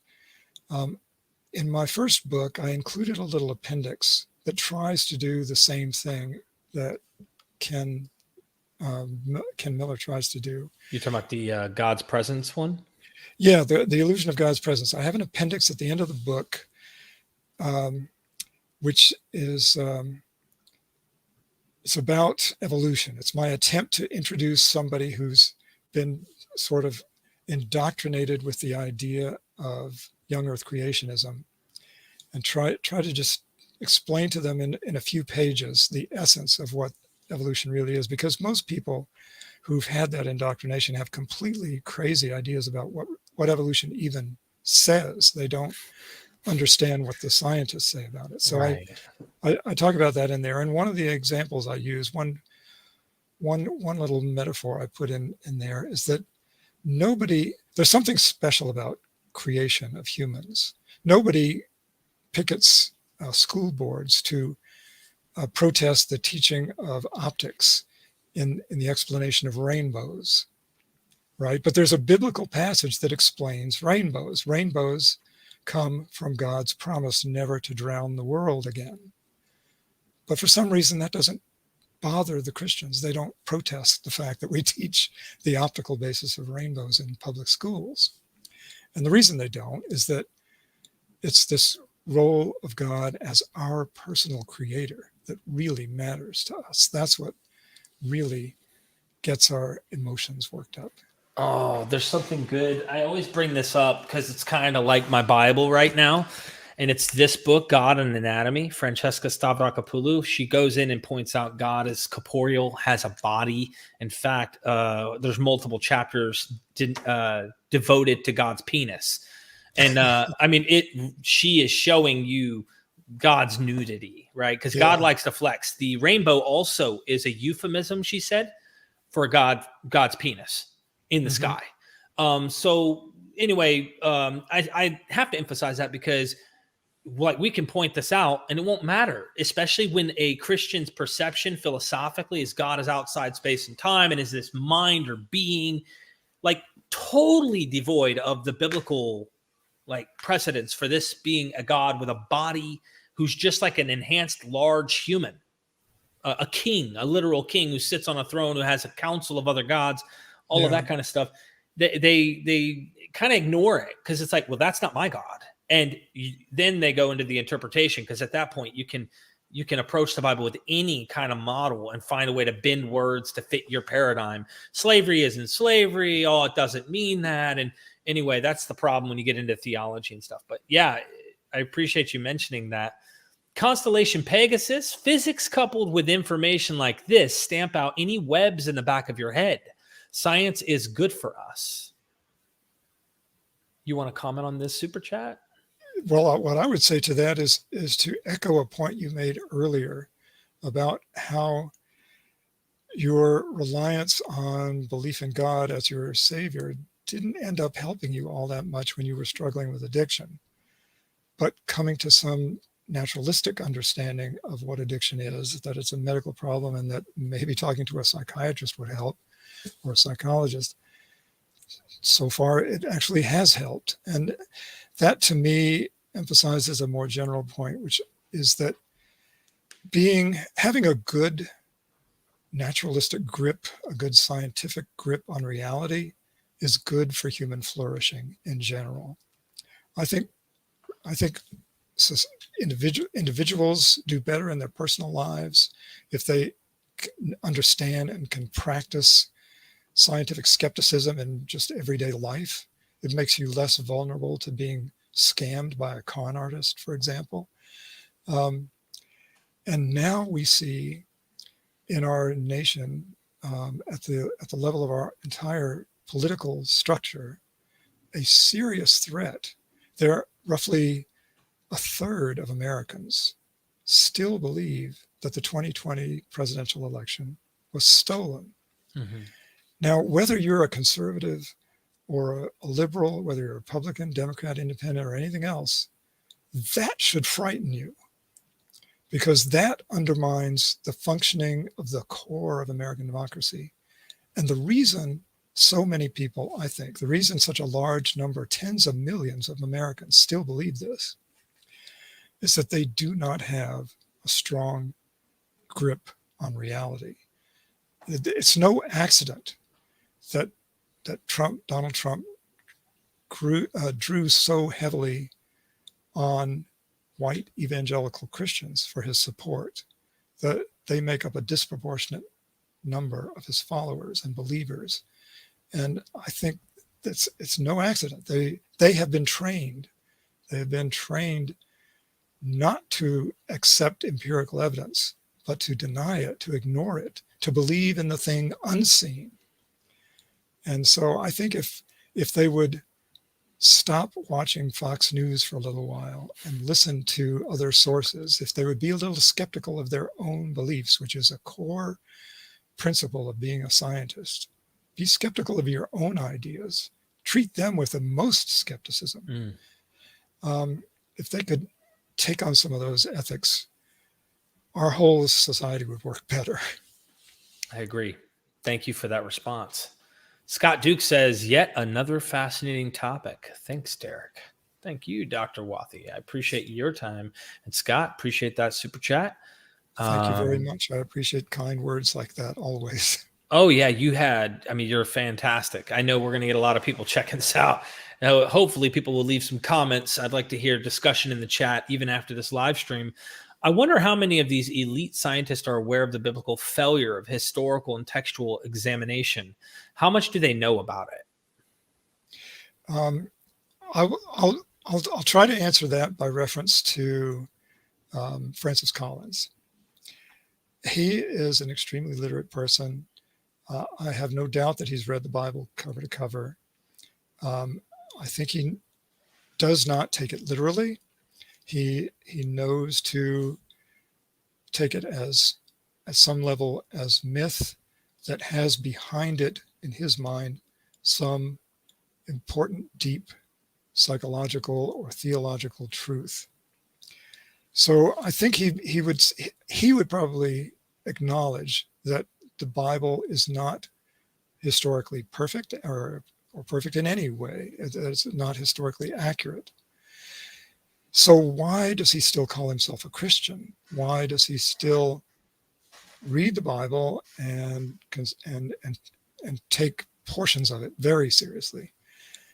And I would just go back to this interpretation that the illusion is so compelling. The feeling of God's presence has been so compelling for him that he has taken it as evidence for God's existence. And he can't get past that. That goes into the same one, He Sins Again. Like, I wonder what would happen if these elite scientists read Bart Ehrman's books or yours. I would like to know how much they know about the Bible failure, 6,000-year-old, et cetera, Earth, all of these claims. Yeah, I agree. I would love to chat with Francis Collins or others of his kind. He's not the only one. My own thesis advisor was a member of the NAS who believed in God. In my book, I give another example of Alistair Hardy, who is a British scientist. He was a member of or a fellow of the Royal Society, very distinguished scientist. And incidentally, one of the professors of Richard Dawkins. Richard Dawkins was one of his students. And yet he believed in a personal God too, and devoted a lot of his later years to studying this illusion of a sense of presence, which he experienced a lot. Wow. Okay, we got another one here. Lintutis, did I say that? Lintutis? Forgive me if I butchered the name here. My sister had a car accident. Her religious conviction is based on that. She claimed to have had a vision of the accident before it happened. She claimed to have seen Jesus. What say you about this? Interesting. Interesting indeed. It's hard for me to know how to interpret that. I can imagine that the brain plays a lot of tricks on somebody who has undergone a physical trauma. One of the most likely things to happen to your brain when you've been in a serious car wreck is that you're knocked unconscious completely. And whether you are or not, you may be. You're going to be in a state of great agitation. Your adrenaline will be flowing. A bunch of stress hormones will be flowing, and you may be going in and out of consciousness, either in the car right after the accident or in the hospital when you're being worked on and you're being given local anesthetics or maybe general anesthetics, or you're coming out of general anesthesia. In these semi-conscious conditions, it's easy to have vague sort of dreamlike states, and it's hard to keep track of what is dream and what is reality. So in those conditions, I could imagine that kind of hallucination happening, and it could easily happen after the fact, well after the accident, but be remembered as happening before the accident. And it's possible that someone was just, especially if they're religious, they may, by coincidence, have been praying and thinking of Jesus before the accident happened, and they kind of reinterpret it as a warning from Jesus that the accident was about to happen. There are many possible natural explanations for things like that. We can never know in any one instance what really and that's happened. the difficult problem, right? Like your experience, we want to trust our faculties. We want to trust our memory. We want to trust our senses to correctly give us our perceptions of the world around us. And there are interesting studies on like, can we trust our perceptions to, give us accurate information? And how do we methodologically as humans derive at truth that way? And so it's a really fun, interesting discussion, but I'm with you. Like at that point, if someone has this experience, my mom has had tons of these, she interprets these things in ways that kind of like are unfalsifiable. Right. You couldn't explain her out of it. And you kind of have to just throw your hands up and just say, well, there's nothing I can do or say if they're not going to critically hypothesize about what really could be the case, rather than it was this actual vision or experience or a divine, where God actually entered in to do these things. Then there's no way around it. But how do you, and we got another question after this, but how do you, what would you say? I'll say this. What would you say when I am asked by Christians, what would convince you if God was real? And I'm like, well, God would know if God did exist, how to do that. But also you would imagine he would reveal himself in a way that's irrefutable, that isn't, going to be like a trick of my senses. And I mentioned to them, I would want to know if I'm hallucinating. And they go, see, you're already trying to find an excuse out of that experience. Because what if that experience really was God? And I'm like, because people hallucinate. That's why I'd want to know if this is real. But they think that that's a cop-out. What would you say to that? I would say that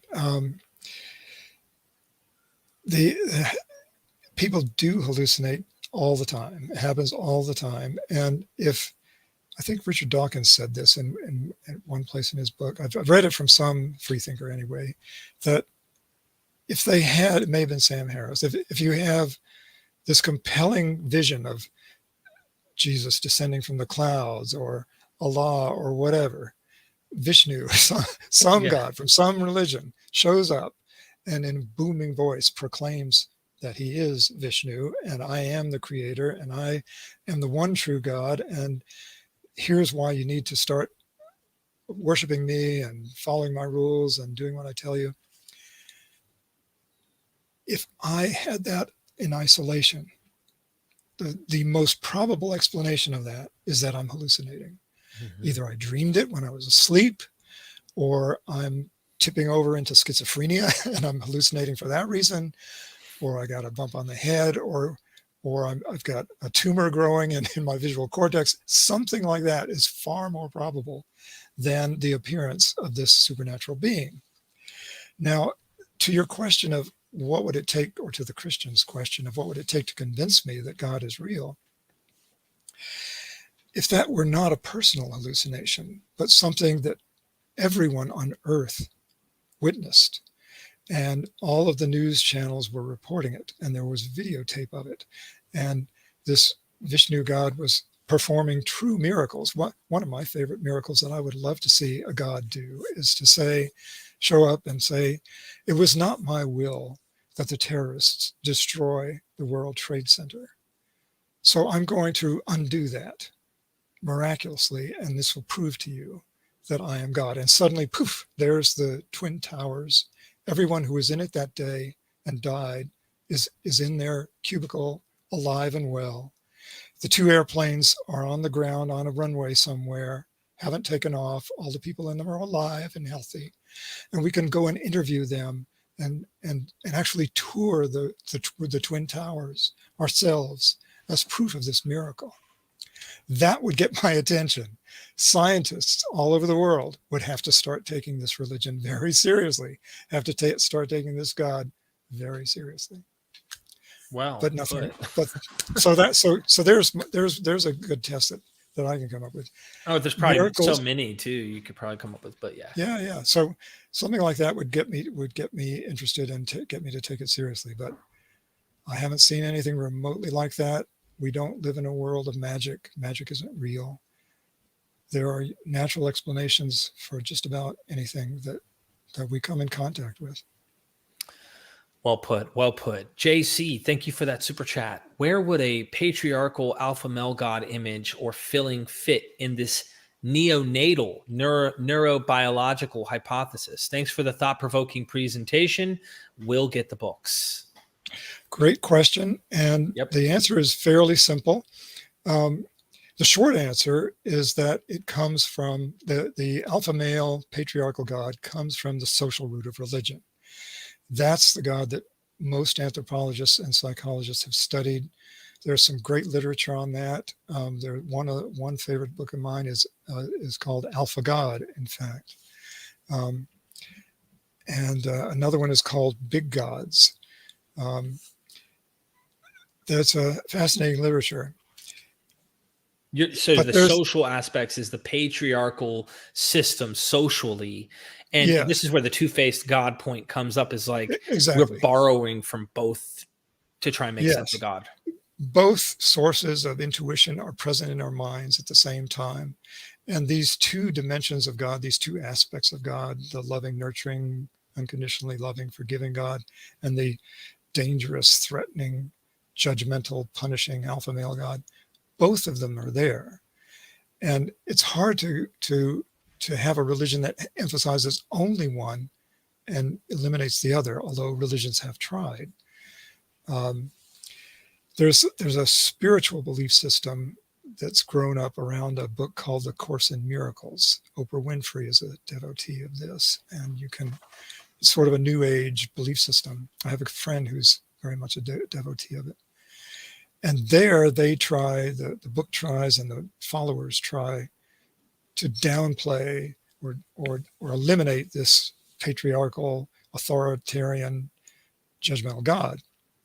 And yet, one group of followers of the Course in Miracles gradually evolved into a cult led by a narcissistic, authoritarian, abusive leader who was himself setting himself up as a judgmental, authoritarian God. So that's one way it can happen. And the other way it can happen is that in a patriarchal, authoritarian religion like Catholicism, that doesn't even allow women in the clergy or in the priesthood, even there, the feminine aspect of God creeps into the religion in subtle ways, even if the patriarchal religious leaders don't want it to happen. And so in Catholicism, we get the veneration of the Virgin Mary as a godlike figure or a goddess-like figure to whom believers pray and turn to for intercession between themselves and the dangerous, threatening, punishing God.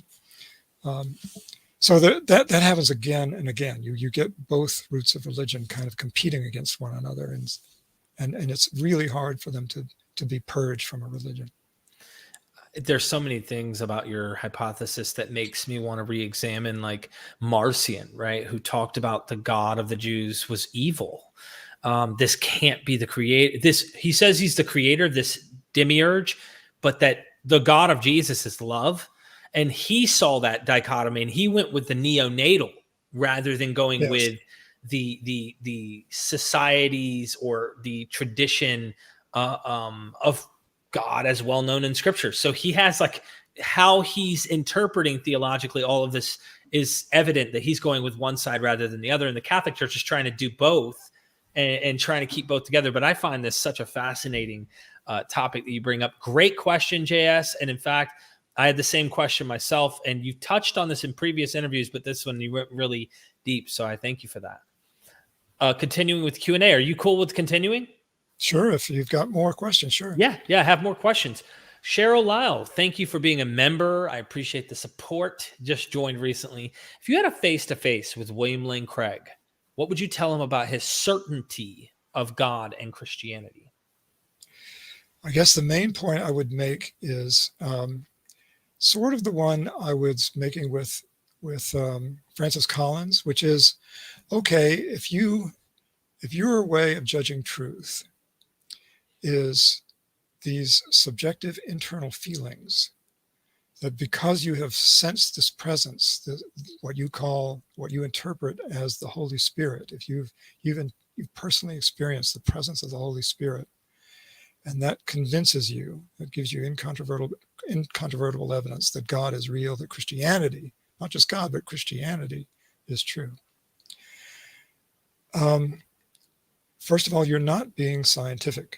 Now, William Lane Craig doesn't pretend to be a scientist. So I would say, okay, you're not being scientific. Be aware of that. You have a different way of discovering what's true. I think your way of discovering what's true is fatally flawed, because people can have hallucinations, people can have illusions, people can be deceived by their own feelings, people can have very, very strong, compelling feelings. For example, the suspicion that their spouse is cheating on them, or conversely, a very strong feeling, an absolutely certain belief that their spouse is faithful to them. And in either case, they could be mistaken. If you want to really know, you base your beliefs on empirical evidence. And if a question cannot be decided by empirical evidence, then what you have to do is just accept that it's an unanswered question and live with that, and do the best you can to answer the questions that can be approached empirically. And for any of these experiences, these feelings, what's really going on is not something that's magical and immaterial. It's neural activity in your brain. It's stuff happening inside your brain. And that is part of the material world. That is part of the purview of science. And that is something that is, at least in principle, explainable in terms of physical processes. And that's what I'm trying to get at in my books. Thank you so much, Cheryl, for that super chat, and appreciate your answer there. Constellation Pegasus says, how many psychologists believe in God denying evidence against it? That's a great question. I don't know the answer to that right off the top of my head. Just from the data I do know, where they polled scientists in general, not by specific subdiscipline, but just in general, it's about 40% on average, which is pretty high. And I, again, think that's because, in large part, because of this illusion of God's presence. The elite scientists, where the number gets really low, down around 5 to 7% of believers, the reason they are elite scientists is that they're very good at questioning their own beliefs. They're very skeptical of their own hypotheses. They want to prove their own ideas wrong, and in their scientific work, they try very hard to do that. And because of that, I think it makes them just more skeptical in general. Now, I had a similar question. You asked about psychologists. Yeah. Probably because you may be thinking psychologists understand illusions maybe better than, say, a physicist or a geologist would, because that's the substance of their field. I think that's possible. I think it may turn out that if we did those polls by discipline, that psychologists would be relatively more skeptical of religion than other fields, but I don't know the answer to that. I had the same suspicion about neuroscience, that neuroscientists would be more skeptical of religious ideas and beliefs than scientists on average, but I don't know. I haven't seen a poll like that. Thank you so much. Unclean Unicorn, thank you so much for the super chat. I've read this book twice. What is the primary complaint you've received from the scientific community? I have not received any complaints from scientists. So far, the results, the comments have been fairly positive. I'd like to have more feedback from scientists. I get far more non-scientific, or just sort of, non-academic, I should say, more non-academic readers than academic ones. I'm hoping to get more. I'm trying to get my new book that's coming out next month. I'm trying to get that reviewed in scientific journals. By the way, since you that idea just reminded me of something. My book has been reviewed in a scientific journal. The first book, it was reviewed in I think it's the International Journal for the Scientific Study of Religion, or something like that. The title is something like that. The review was basically positive, but I felt the author kind of missed the point, that maybe the author of the review didn't read it closely enough, because he seemed to be suggesting that I was advocating Freud's ideas at one point in the book, where if you read that chapter closely, you'll see that I'm saying that Freud was basically mistaken in his interpretation. So the one review of my first book that is in a scientific journal, I felt was maybe the reader was not reading it carefully enough. That's kind of all I can say about that. Thank you. Thank you. Appreciate that question. Eric Johnson, thank you for the super chat. Great show. What's the biology behind belief in hell? Yeah, now that I would say is, that again comes from the social root of religion, the other side, the punishing side of God. And the biological, I haven't talked about this really, the biological basis of that has to do with evolution of complexity in human social behavior. We evolved from apes that were at one point, we shared a common ancestor with the chimpanzees and the gorillas. And if you look at chimpanzees and gorillas today, you can see a fairly interesting and complicated social structure in them. It differs among the species. And the gorillas and the chimps, it's a dominance hierarchy with an alpha male at the top. In the bonobos, there's a dominant female at the top. But in both cases, it's a dominance hierarchy. And the belief in hell is really just a specific manifestation of belief in punishment. When a society, when a human society, a human hunter-gatherer tribe, let's say, gets larger and larger, we are dependent on a mechanism for cooperation in which we sort of keep track of who is cooperating, who is contributing to the common good, to the hunt for food, and who is sharing their food, and who is not sharing, who is stealing from the common good, who are the cheaters, who are the cooperators. We have to keep track of that in a hunter-gatherer tribe to enforce fairness and cooperation and keep the society working, keep the group cooperating and working. Now, at some point, if a human culture gets too large, that becomes impractical. There are too many people to keep track of in that way. But there's a trick we can do that gets around that.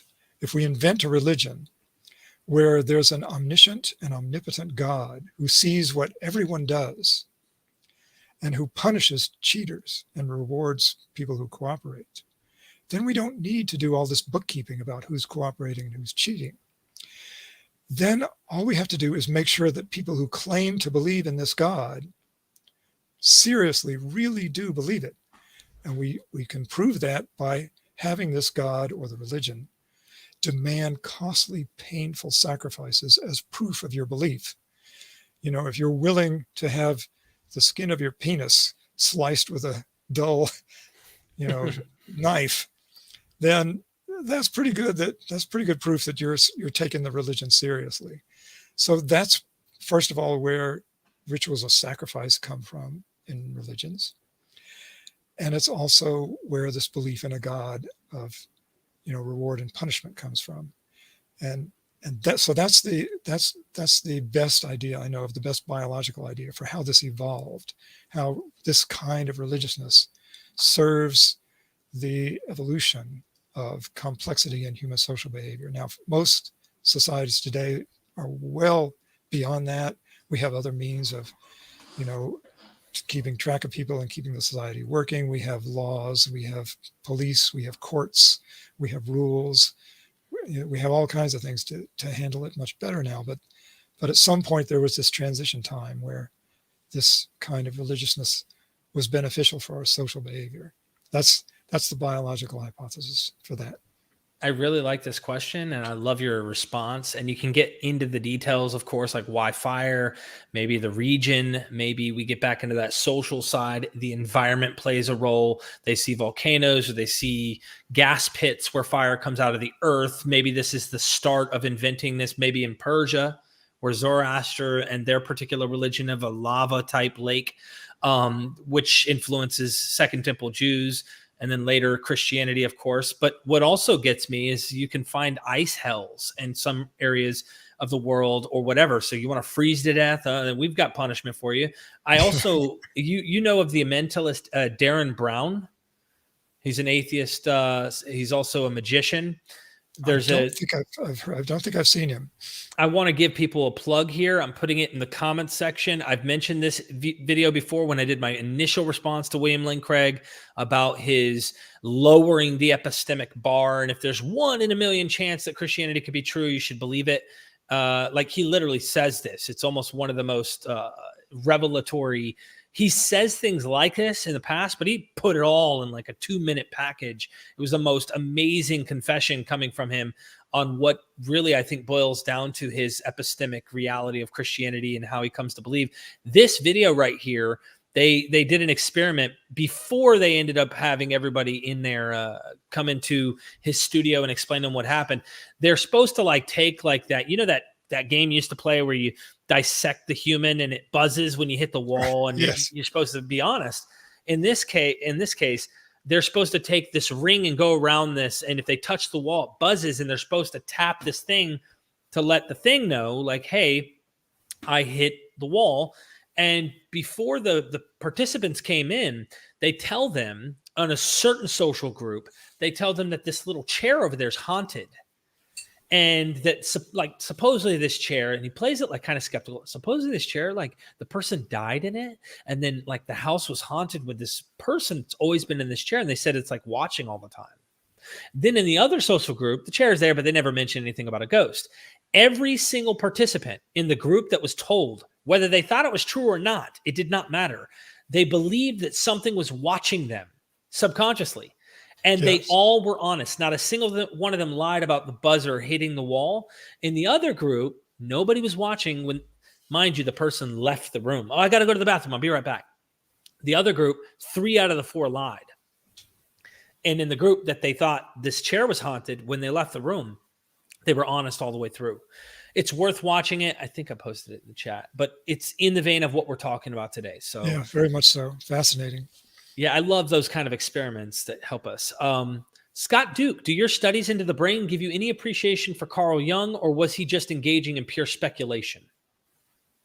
That's an interesting question. I've read a little bit of Carl Jung.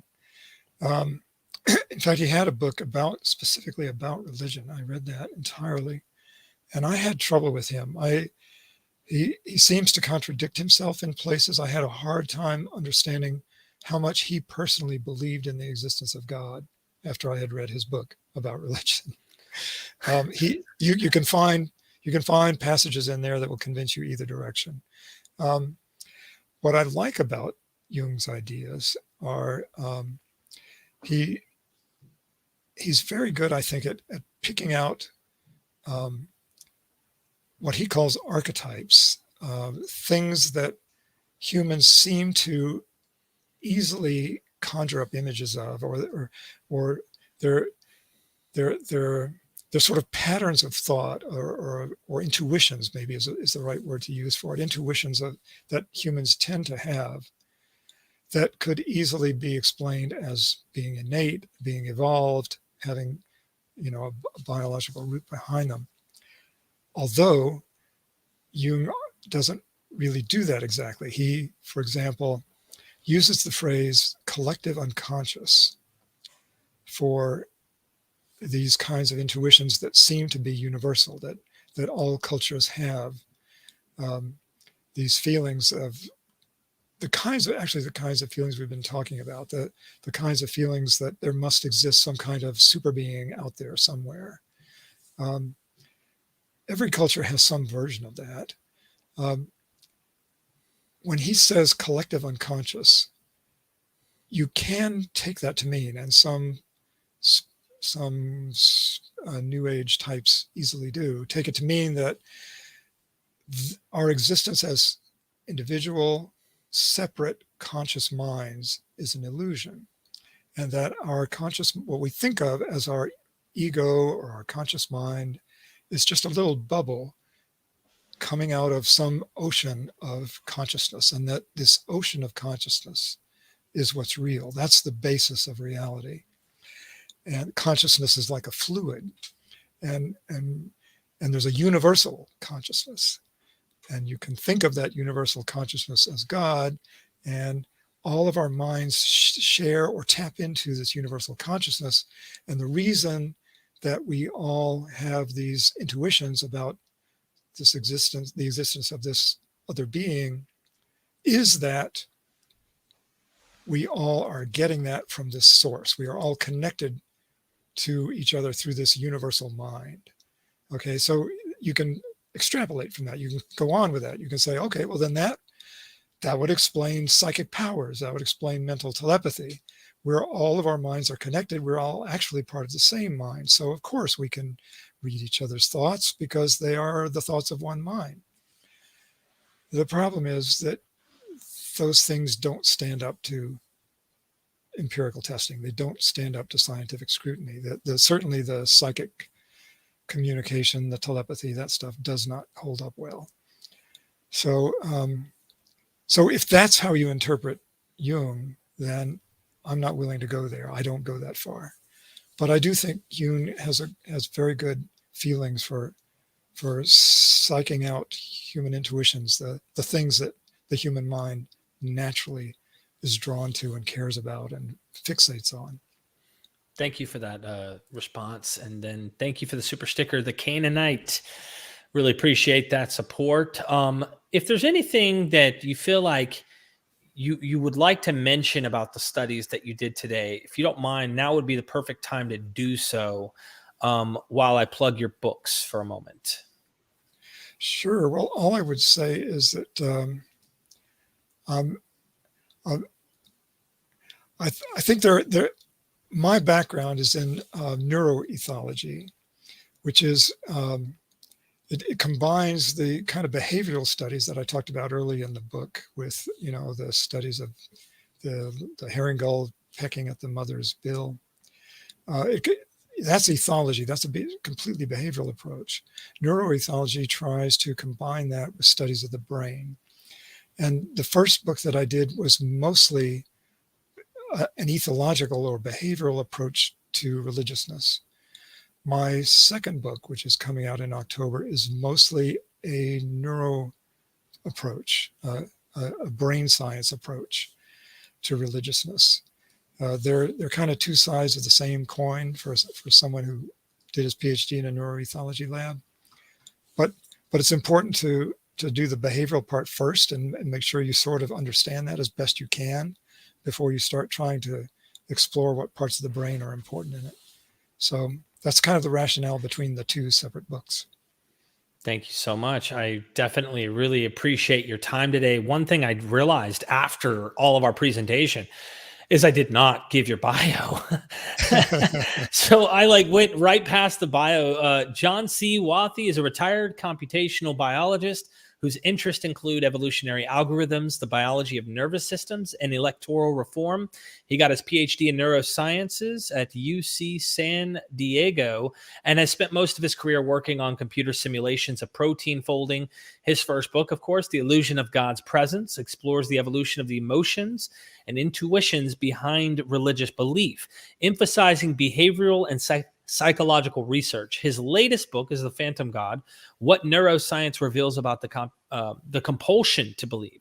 It relates the motivating forces behind religiousness to the circuitry. Am I saying that right? Circuitry. Circuitry of embodiment, mother-infant attachment, adult sexual pair bonding, addiction, which I can't wait to talk about with you, selective attention, hallucinations, and many other neurological surprises. So I should have mentioned this at the front end. My apologies for not going into that with everything on my plate. But I'm interested in two aspects of what you described, of course, in that latter book. And obviously the addiction part, but also the sexual part. Because I think it's something we all want, most of us, and it's like taboo to discuss. But it's so important. The struggles that I went through from addiction to drugs and alcohol, I equate my addiction to Jesus. And I mean that. Like I was addicted to the religion. I was a fanatic, a nutcase. Yeah. I'm saying it, don't take offense, but I'm saying it about myself because I know the kind of harassment that my family had to endure through my religious just obsessive about it. Any conversation always turned into Jesus this and Jesus that. And it was just crazy. So I look forward to that with you. Did you want to comment on that before I show any other plugs? Only that there's a lot to say about it, more than we're going to have time for in another hour-long session. But the two things you just mentioned, addiction and sexuality, are closely tied together. They're two sides of the same coin. There's a lot of neural circuitry behind both of them. By which I mean there's a part of the brain that handles that kind of compulsive behavior, whether it's drinking, eating, mating, or I think believing in God. I think there's an obvious connection, an experimentally documented connection to this special part of the brain. We'll get to that next time, though. It might make sense why all of these religions have funny ways of either promoting sex or fighting against it, and or both. Or both, yeah. Yeah, they're very conflicted about it. Yeah, it's interesting, and that's why I love reading and learning the things I am critically as I analyze the Bible and other ancient literatures. It's almost like a fossil into our evolutionary stage psychologically and culturally. We get to actually examine the way we thought and how we handled these issues as evolved, rising apes, if that makes sense. So, yeah. Couple more questions. People don't want to see you leave yet, Dr. Wathey. Hate to ask this late, but what's going on with the electric motors in cells? I am guessing that this question refers to, I'm not sure, you correct me if I'm wrong. I'm guessing this refers to the creationist argument that there's a molecular motor, a flagellum that powers a bacterium, and that this is something that can only be explained by intelligent design. It's been debunked, refuted. I don't know if that's exactly what this questioner is referring to, though. If it is, would you recommend or refer them to something? Or I believe this is correct. I think Ken Miller is one of the people who debunks this. You could probably find that in Ken Miller's book, but you can Google it. There's a website called talkorigins.org. They also debunk creationist arguments. I'm pretty sure you could find it there too. There's a lot of moving parts in cells, though. The question is a fascinating question, even if that's not what he's asking about. He could easily be asking about a whole bunch of other things. There are lots of moving parts in biological cells, some more than others. Neurons have these long fibers that carry electrical signals through the brain. And they also, in those fibers, need to transport molecules just to do the housekeeping, to keep the long fiber alive, because it's part of a living cell. So there's nutrients and waste products and enzymes being transported up and down the fiber. And there's a system of microtubules that, acts like a conveyor belt, shuttling molecules back and forth through these tiny, tiny little fibers. So there's a lot of moving parts, and they are motors in a sense. Thank you so much. Yeah, and I want to do more with you. I want to do a lot more with you. In fact, Cheryl, thank you for the super chat. Derek, please have Dr. Wathey on more often. The biblical scholars are great, but this was illuminating. I want to start balancing that out. I plan on getting more pertaining to evolution on the channel. Tomorrow, I'm having a scientist, Dr. Aaron Adair, come on. And, this question of science and religion are completely separate. He wants to address this. He's an atheist scientist as well. He worked at CERN, or still does. I can't remember. But he's like, I want to address this issue and how science has allowed me to investigate religious claims and getting into the Bible. And he took an approach because he's big into knowing astronomy, or he knows cosmology really well from an actual scientific stance. And he's debunked the whole Star of Bethlehem and Jesus's birth, and he can go into all of that. His entire book's about it. So I hope that people will stick around, and I want you to come back more often, not just to plug the books. I'm sure we can do other presentations that are related to your field that encourage people to purchase these books, to educate. And that's a way of supporting scholars. So if you appreciate what you heard today, go get his books. Highly recommend. You can pre-order, I think, right, on the Phantom God? Yes, you can pre-order that book today, yes. Excellent. It comes out October 15th, I believe. So it's right around the corner. Go ahead and pre-order it now, so you'll be one of the first people to get it.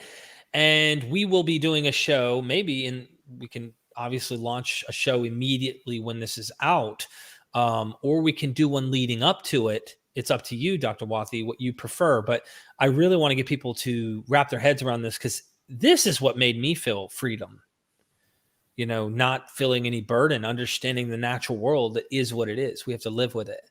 But thank you so much for that. Your website, watheyresearch.com. Go check out the website. Is the blog something we could sign up for?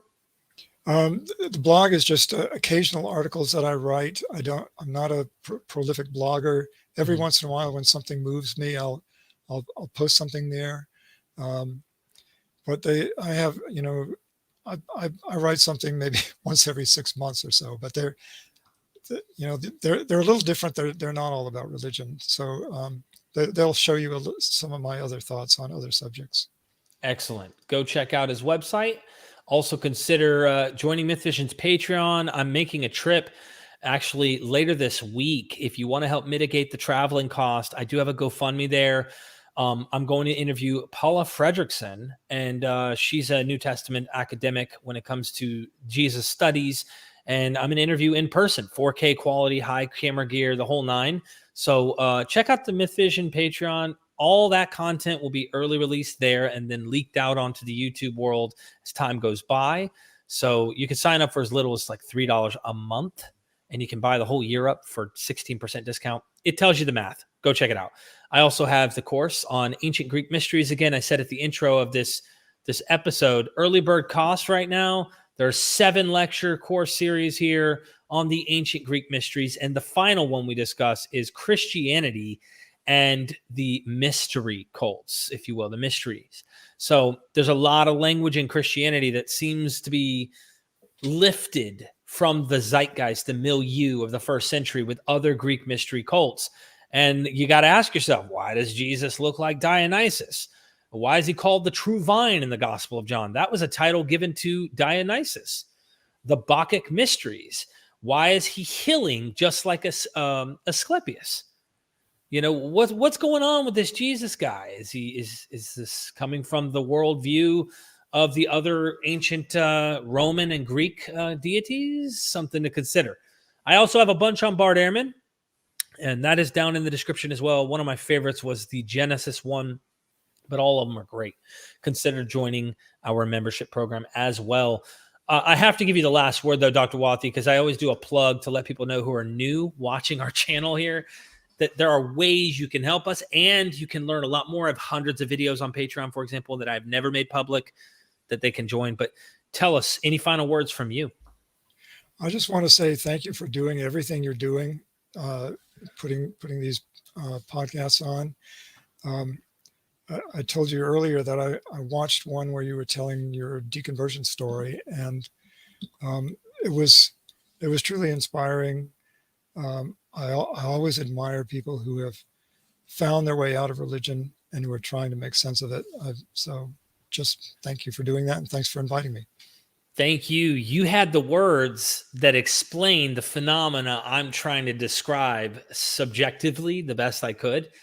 I was trying to be objective about that subjective experience that I was going through, and your work is right there in the vein of what I'm discussing in my deconversion and my religious experiences. So I thank you actually for coming and joining me, and let's do this again. Definitely. We will do it again. I'm looking forward to it. Thank you. Don't forget to like this video, everybody, or that, God might punish you because, he's watching all of us. And if you don't hit the like, you know what'll happen. We don't want that to happen, do we? Dr. Wathey, thank you so much. Never forget, ladies and gentlemen, we are Myth Vision.